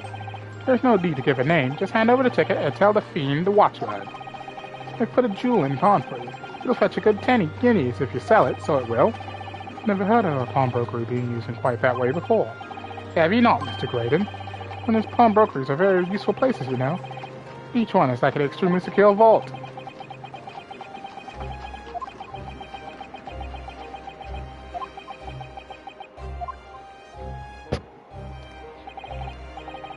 If I knew that if he'd taken steps to hide the disc, it would be in that pawnbrokery somewhere. And that on the night he killed my father, he must have entrusted a ticket to someone. Yes, to Gina. I remember now that when we first met you at Windybanks that afternoon 2 days ago, you had a description of Miss Lestrade written down. How did you know who you were looking for? From the trial. A pickpocket's testimony was clearly peculiar. Anyone could see that. I realized immediately that she was another of the gilded pawn. That he must have threatened her somehow. I was fairly convinced it would be her who had the ticket. So I started making some inquiries. I had a strong suspicion the girl would come out of the woodwork on the redemption deadline. And he was absolutely right. And yes, sure enough, she did. All I needed to do was to wait until the girl went to Windybanks to redeem the articles. But unfortunately, she redeemed only McGilda's overcoat and the one disc that was in his pocket. The all-important music box with the second disc inside was missing, because it had already been forfeited 2 days earlier. But I was unaware of that fact. Had I not been, I could have avoided my nighttime excursion. Meanwhile, as our investigation into the stolen government secrets was progressing, we picked up on the fact that McGilda was involved. Inspector, you've recovered fast. My orders to recover the stolen information as quickly as possible. So we started gathering the fellow's possessions and examining whatever we could lay our hands on. We had a full-scale investigation going on at the yard, but we had to keep it as quiet as we could. Disc for me in the pawnbrokery that day, I became nervous. I was sure the music box and the second disc were still there in the shop somewhere, so I knew that it was a race against time. I had to find those articles before the police did. So that's what prompted you to break into the place that same night.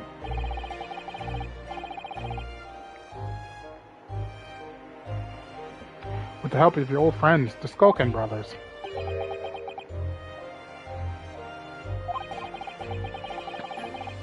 What happened that night in the pawnbrokery, I can only describe as a nightmare. While Nash and Ringo were searching the counter, I'd located the music box I'd sold to McGilda on the shelves of forfeited articles. And the second disc was inside. Yes, I slipped it into my pocket with a very deep sigh of relief. But then, something entirely unexpected happened. What are you doing in my shop?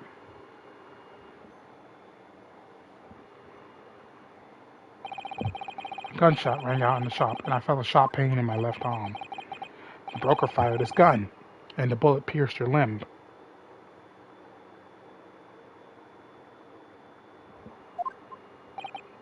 Yes, exactly. But unfortunately, I decided to bring my own gun with me that night, just in case.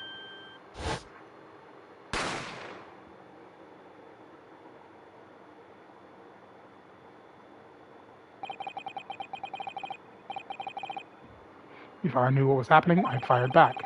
The man had already turned to flee. I had intended to fire in his direction, much less kill him. But unfortunately for both of us, the bullet hit home. It struck him in the middle of his back as he fled through the storeroom door for refuge. A sorry, sorry tale. It all took place in the blink of an eye. I don't imagine Nash and Ringo even realized what had happened at first. I was terrified, so I fled. And that's the whole story. That's everything that happened at Windybanks on that wretched night.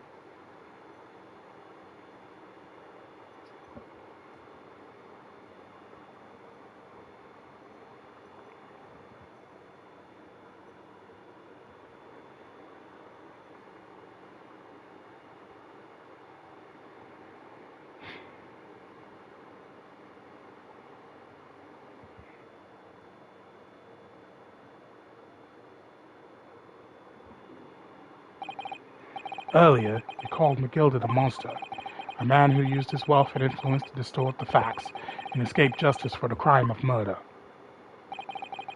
What tragic irony. What you have done is exactly the same. You've become the very monster you saw and despised so deeply in McGilda. Yes, I think I have.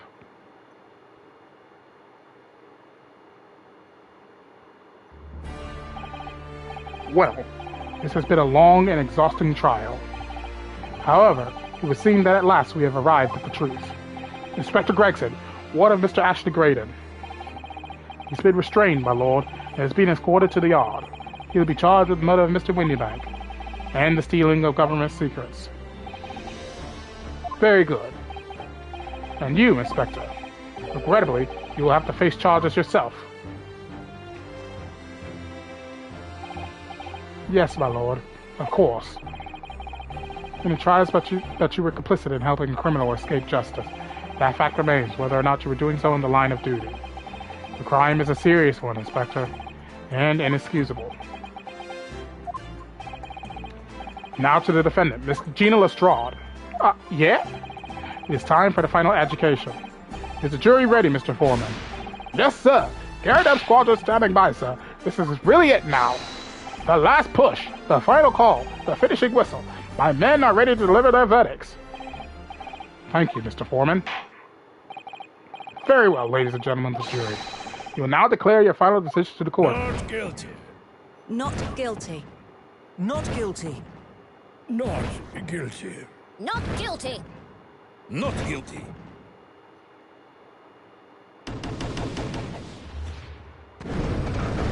It's finally over! Ha! That's the stuff! I'm off the hook! Finally, Runo, you finally managed to do it! Finally is the word. I really wasn't sure if we'd come out on top for a while there. Susie was right. You're the best lawyer in the world. Miss Lestrade, I had not finished with you yet. Eh? What? What are you looking at me like that for? Before you start enjoying your freedom, there are certain other crimes to consider, Eh? 2 months ago, in my courtroom no less, you gave false testimony, did you not? In relation to the trial today, not only did you unlawfully enter Windybank's pawnbrokery, you also attempted to abscond with Mr. McGilda's property, it seems. Eh? I never done nothing of the sort. Of course not. And not like you were gleefully wearing McGilda's coat in your cell yesterday or anything. Aw, but that's what I was getting excited about throwing a party for Ginny this evening. Returning our attention to the defense. Determining that, when played together, the music box disc containing a message in Morse code was, well, it was certainly a most unexpected revelation, Counsel. Quite so, my lord. The prosecution was caught entirely off guard. In fact, I think we should applaud my learned friend's courage here today. I propose a toast. To demanding that government secrets be disseminated before the entire courtroom. Ah! Very sorry about that. It was the only way that I could get Inspector Gregson to admit to what he'd done, so... If I may say something on that point. Isn't that... It's, about the sounds produced by the music box before. I do wonder if that was really Morse code at all. What? What are you saying, madam? Oh, well, it's just that I'm really rather fanatical when it comes to Morse code, you see. So much so that the whole world seems to be covered in dots and dashes to me, in fact. Goodness, man. An unhealthy level of obsession, one feels. And I must say that, in my opinion, the sounds produced by those 2 discs were nothing more than that. A meaningless series of 2 different tones. What? What? Can that really be? It wasn't Morse code after all? My lord, the defense would like to listen to the music box again. Are you off your nuts? How many times do I have to tell you? Those discs contain ministerial secrets, sunshine. This courtroom is not an appropriate forum to discuss the nature of the government communications. We know McGilda conspired to trade national secrets with our enemies, secrets acquired from Mr. Graydon. Now, I'm pretty certain that that was indeed Morse code, but I'm willing to bet it was something else entirely. I'm willing to bet it's not the Morse code language for Great Britain. I'm willing to bet it's another language entirely. Because Morse code is a universal language. Anyone can use it, but it's like, depending on how it's structured, it could be an entirely different language being used. Now that the man has admitted to his crimes, we have no need to pursue the matter further. But it's really going to bother me. Look at that. Even Iris isn't convinced on it. She's in deep thought about this. Miss Lestrade. Yeah, my lord? That which you have seen today here in this courtroom has been extremely disturbing. Falsified evidence, intimidation, perjury, a grim catalogue of depravity. An appalling experience to befall any child. Come on, it ain't nothing I don't see most days in the back slums. I beg your pardon. If you're weak, you pay for it. That's just how life goes. Gina. Well, look, I reckon I've worked something out today. The world ain't fair, but if you want it to change, you've got to start at home. You've got to change how you are yourself. Well, that's a very laudable lesson, I would say. I really look forward to the born-again Miss Lestrade never gracing my courtroom with her presence again. Now, with regard to the murder of Mr. Pop Windybank, proprietor of a pawnbrokery business on Baker Street, I hereby declare the defendant, Miss Gina Lestrade, not guilty!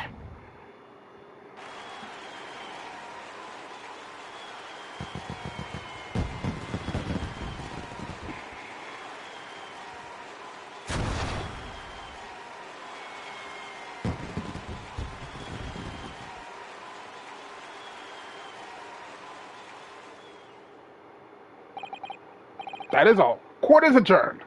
Finally! God, this episode was long. And it's still not done.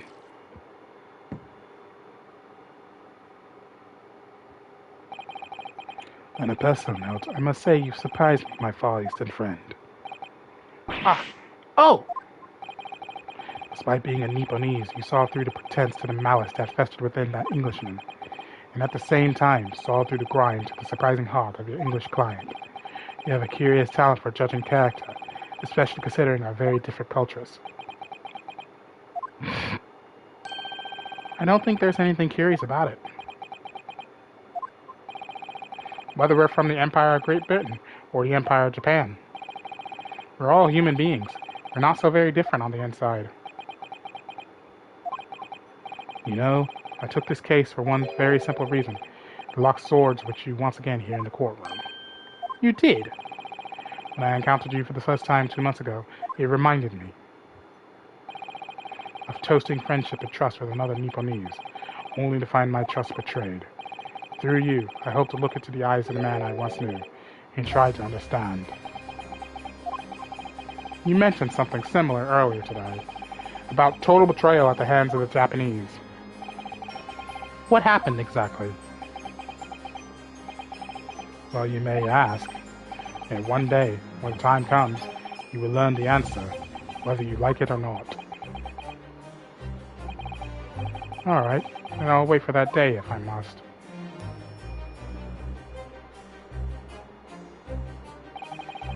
Coming to be known as the Reaper of the Bailey, and my retirement from service 5 years ago, gives me cause to wonder if our meeting has some deeper purpose. So, farewell, my little Nipponese fellow, until we meet again.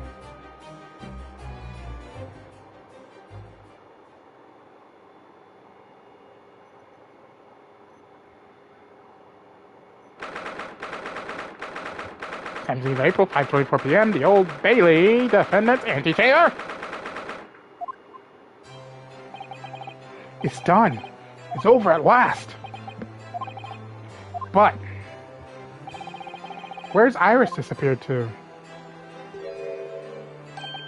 Ah! Congratulations, Gina. I knew it all along. No, I knew that you were innocent. Well, you did what you said, Mr. Naruto. You believed in me, right up to the end. You're as odd as your name. What's odd about it? I told you I had faith in you, didn't I? No one ever has before, see? Kept the promise, I mean. Properly. That's awful. I figured something out today. All my life, growing up in the slums, I've never trusted no one. That's just because I've been scared of being stabbed in the back. I mean, the more you trust someone, the more it hurts when they let you down. Yes, I think I can understand that. After all, I had a taste of it in that trial 2 months ago. I chose to trust someone, and paid for it. That betrayal left a big scar. You know, though, Gina, I worked something out quite recently, too. Trusting in someone else is really an exercise in learning to trust yourself. And when your gut tells you that it's the right thing to do, and your trust is rewarded, there's no better feeling in the world. I think I have you to thank for reminding me of that valuable lesson. Oh, well, if you say so. It don't make a fat lot of sense to me, though. I'm trying to say that putting my faith in you, Gina, has been a real pleasure. For crying out loud, pack it in! But I suppose I sort of feel the same way. I mean, sometimes trusting someone else is, you know, alright. Thanks. This is the way I see it, Ryunosuke. A defense lawyer is only as good as his faith in his client. And that comes down to how much faith he has in himself. After this experience, I'm starting to feel like I understand what you mean. Kazuma, am I living up to your expectations? Am I turning out to be the lawyer you believed I could be? Pardon the interruption. Sholmes! Well, what the deuce does a man have to do to be noticed around here, my dear fellow? That voice! It's too late for... that voice now, Mr. Naruhodo. I've been standing here patiently in the corner of the room for an eternity. Yes, it was me all along, I would have said when finally you noticed me. But you people, with your incessant babbling! Mr. Sholmes! Yes, it was me all along, you see.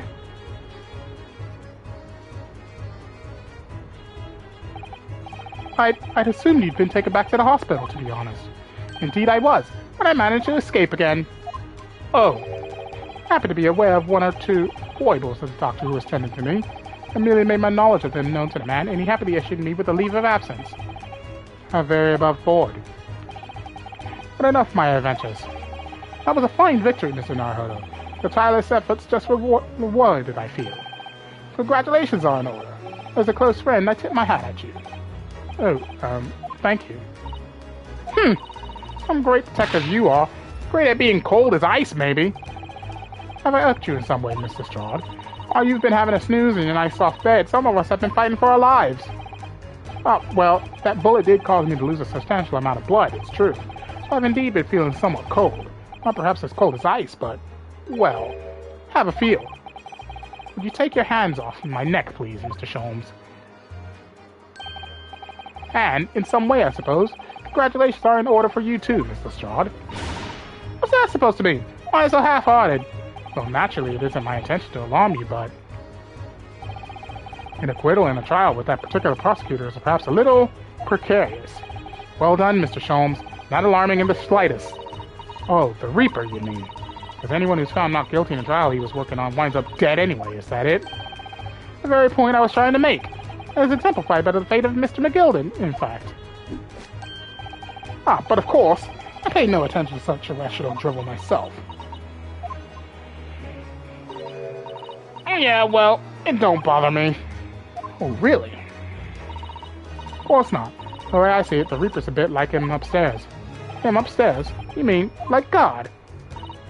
Yeah, him upstairs knows what's what, right? He knows what people are like on the inside. He won't have got the wrong end of the stick. There are some coves like that bog trotter what are rotten to the core. At the end of the day, him upstairs make sure they get what they deserve. I suppose that's one way of looking at it. Divine justice is one thing, though. The Reaper taking matters into his own hands and claiming lives is another. I ain't like the McGildens of this world, so I ain't scared. I got principles, see? A trait in you which is to be admired, Mr. Strahd. Boy, just give a rest, alright? As I was saying, congratulations are in order. The news of your acquittal was very welcome news to me indeed. Let me express my heartfelt congratulations, Gina. Well, there you are! Hurley! How long have you been here? Honestly, I went to the main entrance especially to meet you there. Iris, my dear, I do apologize, but wait until I tell you what happened. This pair made utter fools of themselves. What happened? As you know, I have a penchant for disguise. I I was hiding in this room dressed as a bailiff. But these dolls didn't notice my presence at all. They had no idea. Can you imagine, Iris? Would you credit it? I'm not sure, really. I beg your pardon. I'm sorry, Hurley, but you just don't have the weighty presence you seem to think you have. In fact, you really ought to be careful about that. He's going to land you in trouble one day. Defeated. I'll be careful. Ouch! Anyway, it's such a shame. I was so hoping to throw a party for Ginny tonight, but you won't be able to come, will you? Don't look like I'm going to be going nowhere for a while. You're the judge, just Patter. I got stuff to make amends for, apparently. All them offenses. What was it again? Breaking and entering, taking the bog trotter stuff, what was in the lug, blah, blah, blah. Yes, I think you'll find that basically being a pickpocket is the main offense. But diving ain't an offense. It's a job, ain't it? I don't think so. Still, it has got me thinking all this. Maybe I should start looking for another line of work. I mean, you didn't start off as a lawyer, did you, Oda? Well, no, but I was never a pickpocket. Anyway, I reckon I can make a change. I'm gonna do something for all them lot like me from the slums. Something that makes a difference for them. That's a wonderful idea, Ginny. And I'm sure you could do it. Heh. What is it?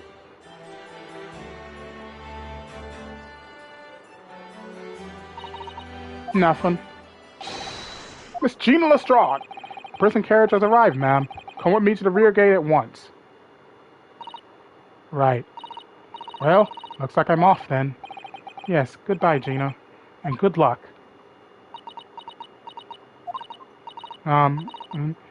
Odo? Yes.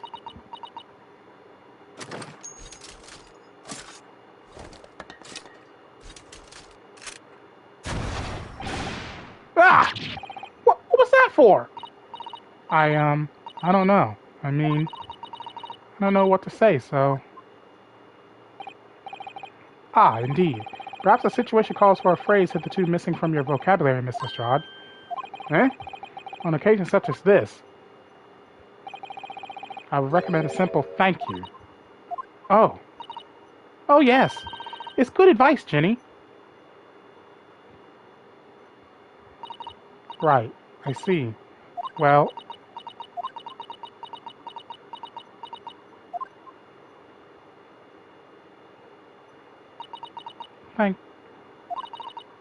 Thanks, Naruto. Finally! A genuine smile! That's all I ever wanted from her! Finally! Thank you for everything, what you've done, for believing in me. Not at all. In fact, that should be my line. Thank you, Gina.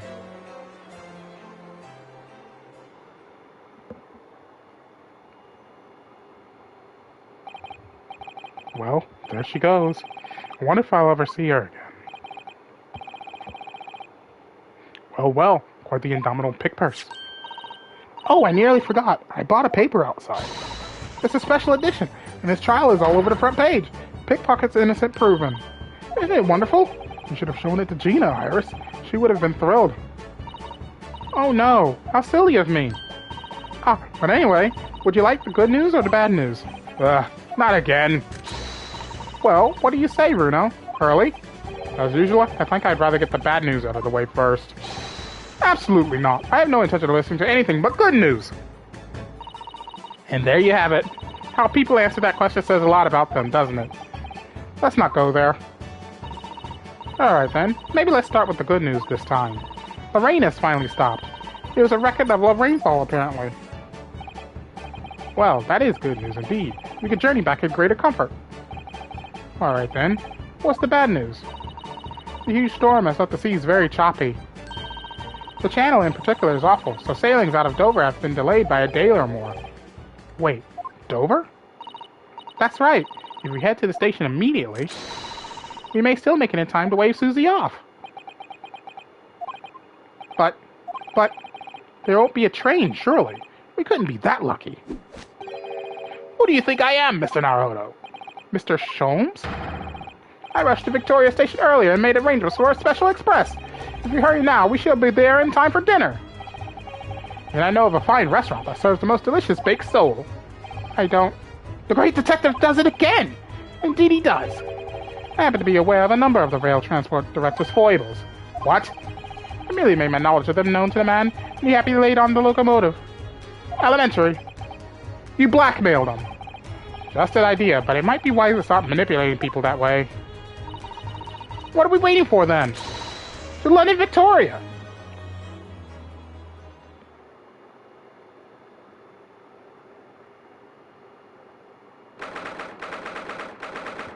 of April, 5:32 a.m., Port of Dover, Quayside. That took somewhat longer than I had anticipated. Susie's boat must be about to leave now. Miss Susato, where are you? There she is. Over there, look! It looks like she's reading something. Don't you throw that book! Miss Susato, wait! What are you doing?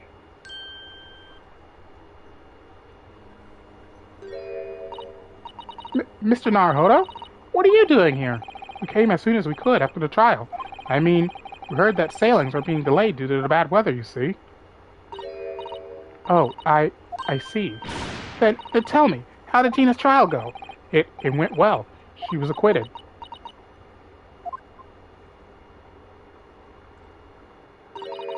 That's wonderful. Really wonderful news.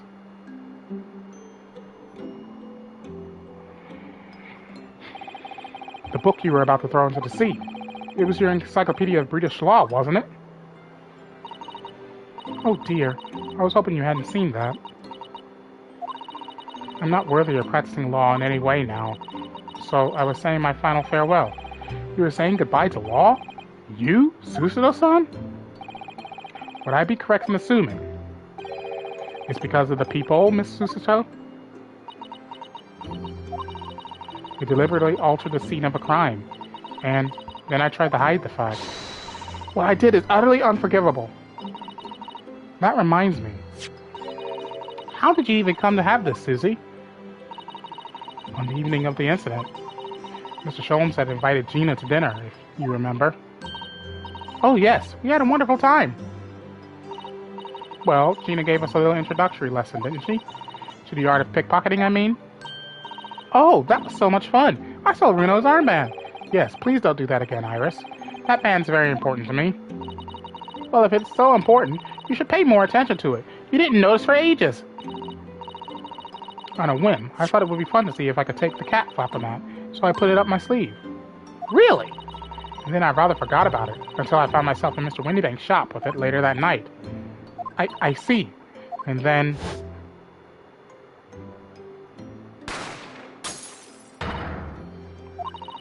Mr. Sholmes! Mr. Sholmes! Leave me, Mr. Naruhodo. Right!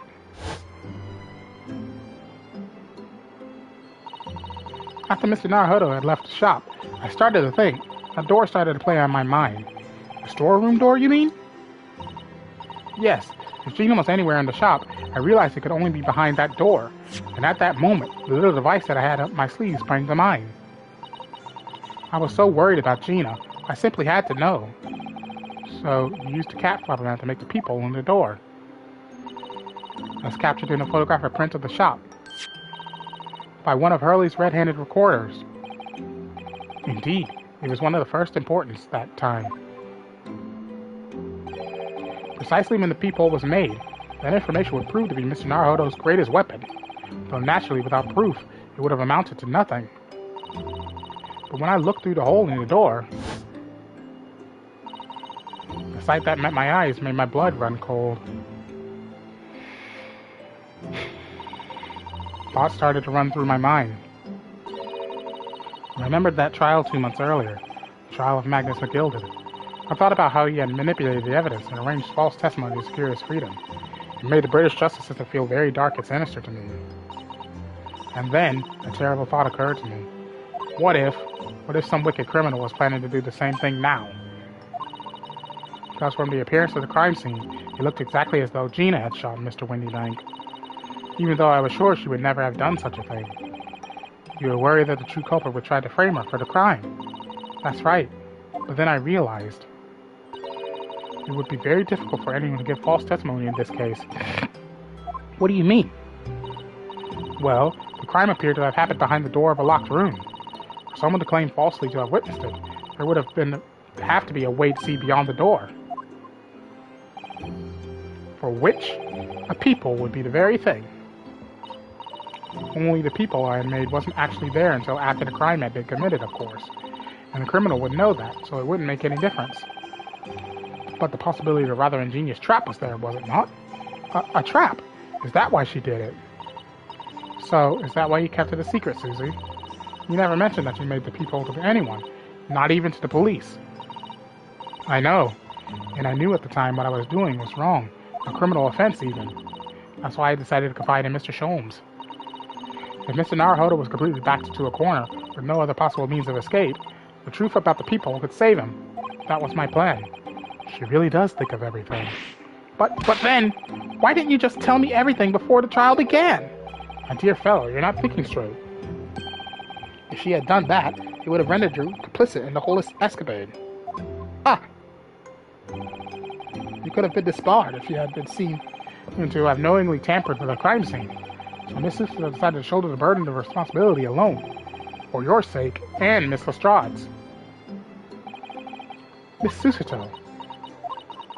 The truth is, when it happened, I did it because I'd lost a little of my faith in the law. Oh.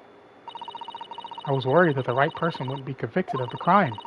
But the moment I allowed myself to think that, is the moment I lost my right to call myself a judicial assistant. What you did isn't comparable to what he did. Graydon is the one who lied in the witness stand, using that peephole as a way to implicate Gina. And besides, if the peephole inconsistency hadn't existed, I'm not at all sure that she would have been acquitted in the end. Miss Susato, what you did saved Gina's life. Well, with your kind words, Mr. Naruhodo, you saved me too from my regrets.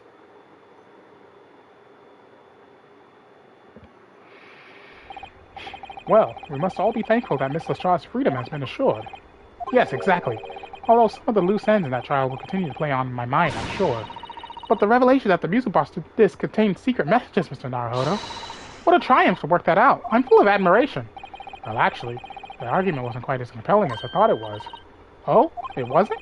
There was a communications officer among the jury members, you see. A telegraph operator. And she said that the majority of the sounds of the disc were just meaningless tones. As one would expect. After all, we are talking about secret government communications. No doubt they were written in cipher to avoid being readily understood should they have been intercepted. In cipher? I see. So then we could never have hoped to understand the message anyway. Nonsense, my dear fellow. It's quite a zero-pipe problem, I assure you.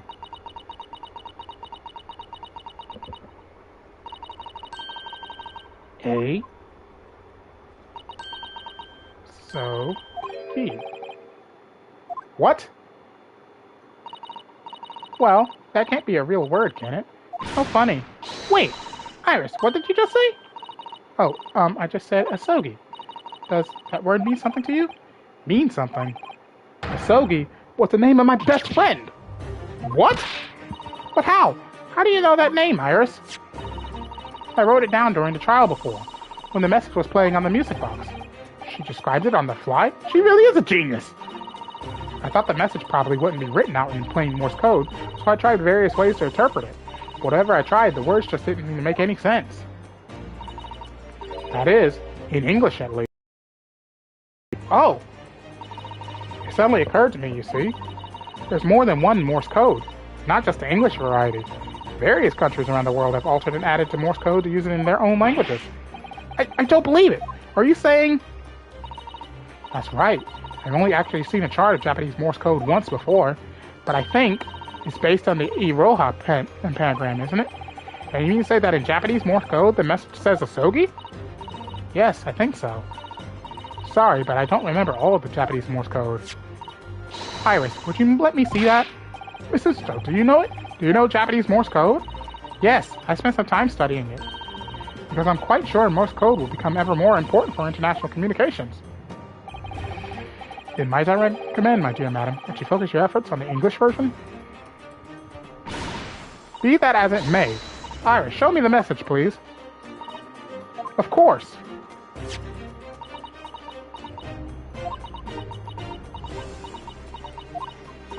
But what could this possibly mean? Whatever's in that long sequence of supposedly meaning the dots and dashes is made the color drawing from Susato-san's face. There's no doubt that this message is written in Japanese Morse code. Called it! Now, the British Empire has been using Japanese for secret communications. I don't understand the reason why, but the message appears to be a list of 4 people's names. 4 names? The first is Kei Asobi. Kazuma Asobi. Why? Why was his name on that disc? The second is A. Shin. Shin? I don't recognize that name. The third is T. Gregson. Gregson? Gregson? Ah, but it seems Tobias Gregson is the third name, a man on that list. And what's his name doing in the secret government communications as well? And the last name? What's the matter, Miss Susato? It's just so strange. So unexpected. Oh, what is it, Susie? Don't keep us in suspense. The last name is J. Wilson. John Wilson. Oh! What? Wilson? John H. Wilson? You mean Daddy? It says only J. Wilson, so I'm afraid I can't be sure. Then, after the 4 names, it reads, if I translate from Japanese, that is all 4. And that's the end of the message. Or rather, the end of what you noted down, Iris. I just can't believe it. Who would ever have thought that those discs contain Japanese Morse code? Not to mention a strange list of some disturbingly familiar names. It appears that this particular message is a communication of some kind between Great Britain and the Empire of Japan. So, Daddy could be in Japan then. Where Susie and Runo came from. Oh, well... no. It's not very likely, really, is it? I mean, there are thousands of people with the surname Wilson, and there must be lots of J's among them. Professor John H. Wilson, visiting Professor of Medicine at the Imperial Yume University. But we can't tell Iris about that now. We just can't. This is so strange. Somehow, in solving the case of Mr. Windybank's murder today, I feel like I've rolled back a boulder at the mouth of a very dark cave. I do wonder if perhaps it's a dark cave that we shouldn't go wandering inside.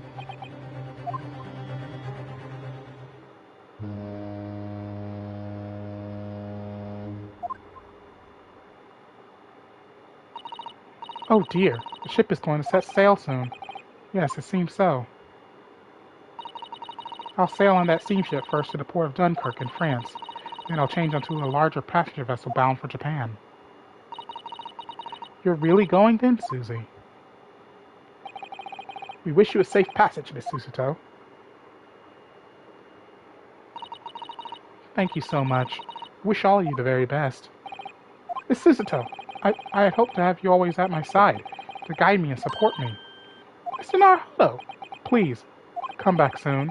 As far as I'm concerned, you really are the very best judicial assistant in the world.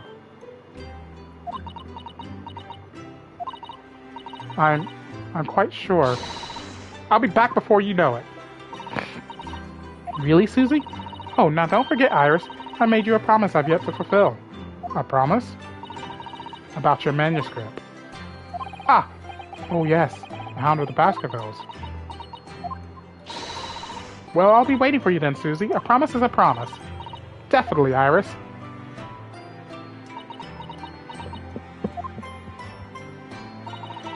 Mr. Naruto. Yes? Do you remember the first time we met? Yes, of course. On the SS Burio, when I was dragged out from that wardrobe, still half asleep.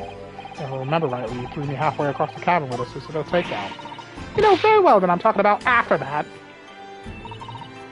It's strange, but being thrown together as we were in that case, I somehow felt straight away that you were the perfect person to continue Kazuma-sama's great legacy. Miss Susato. And my instincts were right. I really want to believe. No, I'm sure that I'll be back soon. Farewell until then.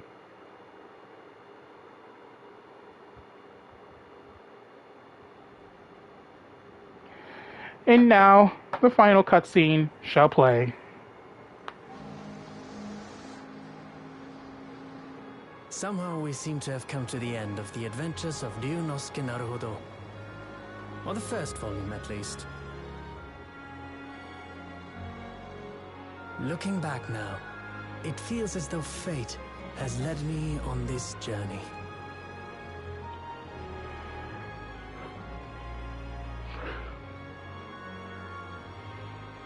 Fate led me to becoming a lawyer, to traveling halfway around the world, to meeting the great detective. I'm sure there'll be trials and tribulations ahead. Of course there will. But whatever happens, I know I'll be able to turn my fortunes around.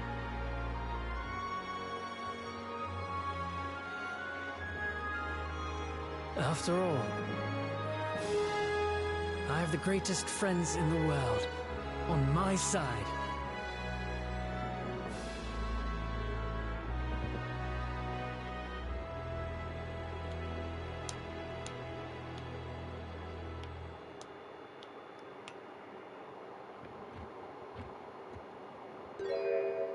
Oh! Ah, yes, Mr. Naruhodo. Yes, Mr. Sholmes? I have some rather awkward news.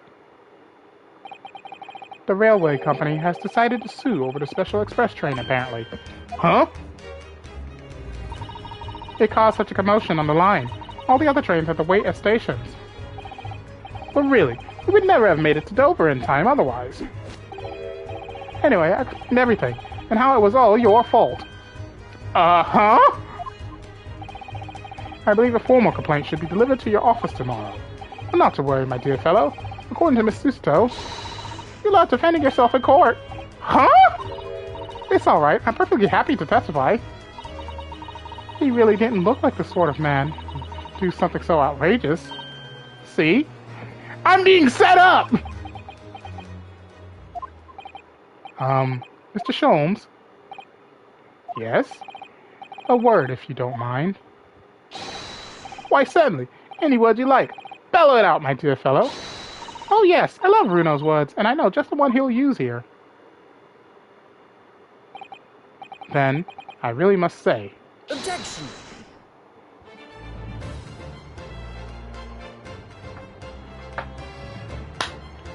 Whew!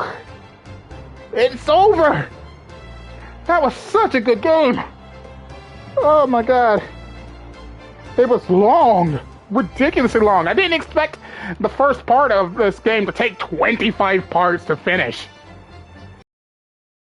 An entirely second part of this game to do.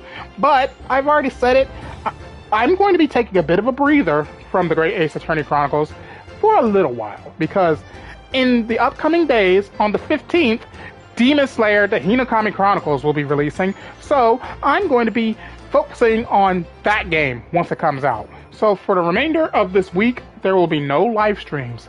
I will be focusing on other things, and on the 18th, I will also not be live streaming because on that day, Sora finally drops on Smash, and I will be playing Smash Brothers with my buddies all day long that day. So what I'm thinking I'll do is that I will live stream on the 15th, the 16th, and the 17th. Whenever I get my hands on Demon Slayer. And then on the 18th, I won't live stream, but we'll continue with our regularly scheduled live streams on the 19th. And from that point forward, we'll continue live streaming until we finish up the game, maybe do some online battles against random players, and once we get to a certain point, I will begin my Let's Play on Marvel's Guardians of the Galaxy, which comes out later this month. And then, once November comes out, if I'm not done with Guardians of the Galaxy by that time, I will postpone the remainder of that Let's Play, and then I will put all gears towards doing a full Let's Play on Final Fantasy XIV Endwalker. That is my plans for the remainder of the year, so I hope everyone's prepared for that. But now, I'm just going to let the credits roll by, and then I will end the live stream for today, because I think I've been at this live stream for about 2 hours. Whew. Take me a nice drink of water.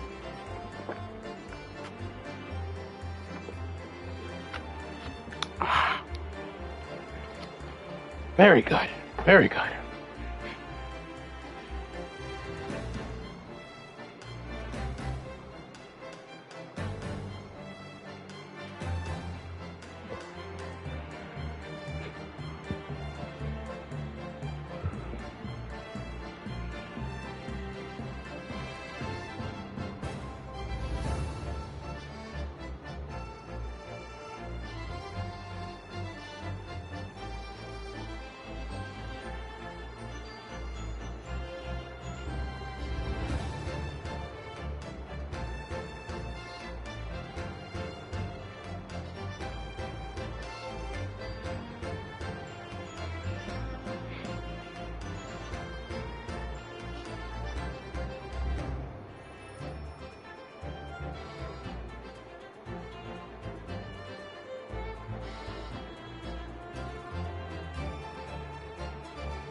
Ooh, I like this art.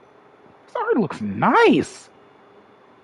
I wish the PS5 would allow me to use background images like the PS4 did. That's kind of a missed point that I feel the PS5 has in comparison to its predecessor. Anywho, that is all the time I have for today. So thank you all for watching. If you enjoyed the live stream, please leave a like. Don't forget to subscribe. Don't forget to check out Mother Dory's Unite page, but click the link in the description below to achieve your dream. You won't be disappointed. And of course, don't forget to click that little bell button if you wish to be notified whenever I upload a video or a live stream to my channel. And most importantly, if you wish to see a Let's Play done, you can do so by checking out my playlist section. All my videos are archived viewing entertainment, so you can watch Let's Plays like the very beginning of the Great Ace Attorney Chronicles, God of War, Final Fantasy 15, and many, many more. We shall rejoin with each other on Friday for Demon Slayer: The Hinokami Chronicles. So thank you all for watching, and as always, is your host, Mario Shadow, saying along Z, and I'll see you for the next adventure. Goodbye, everyone!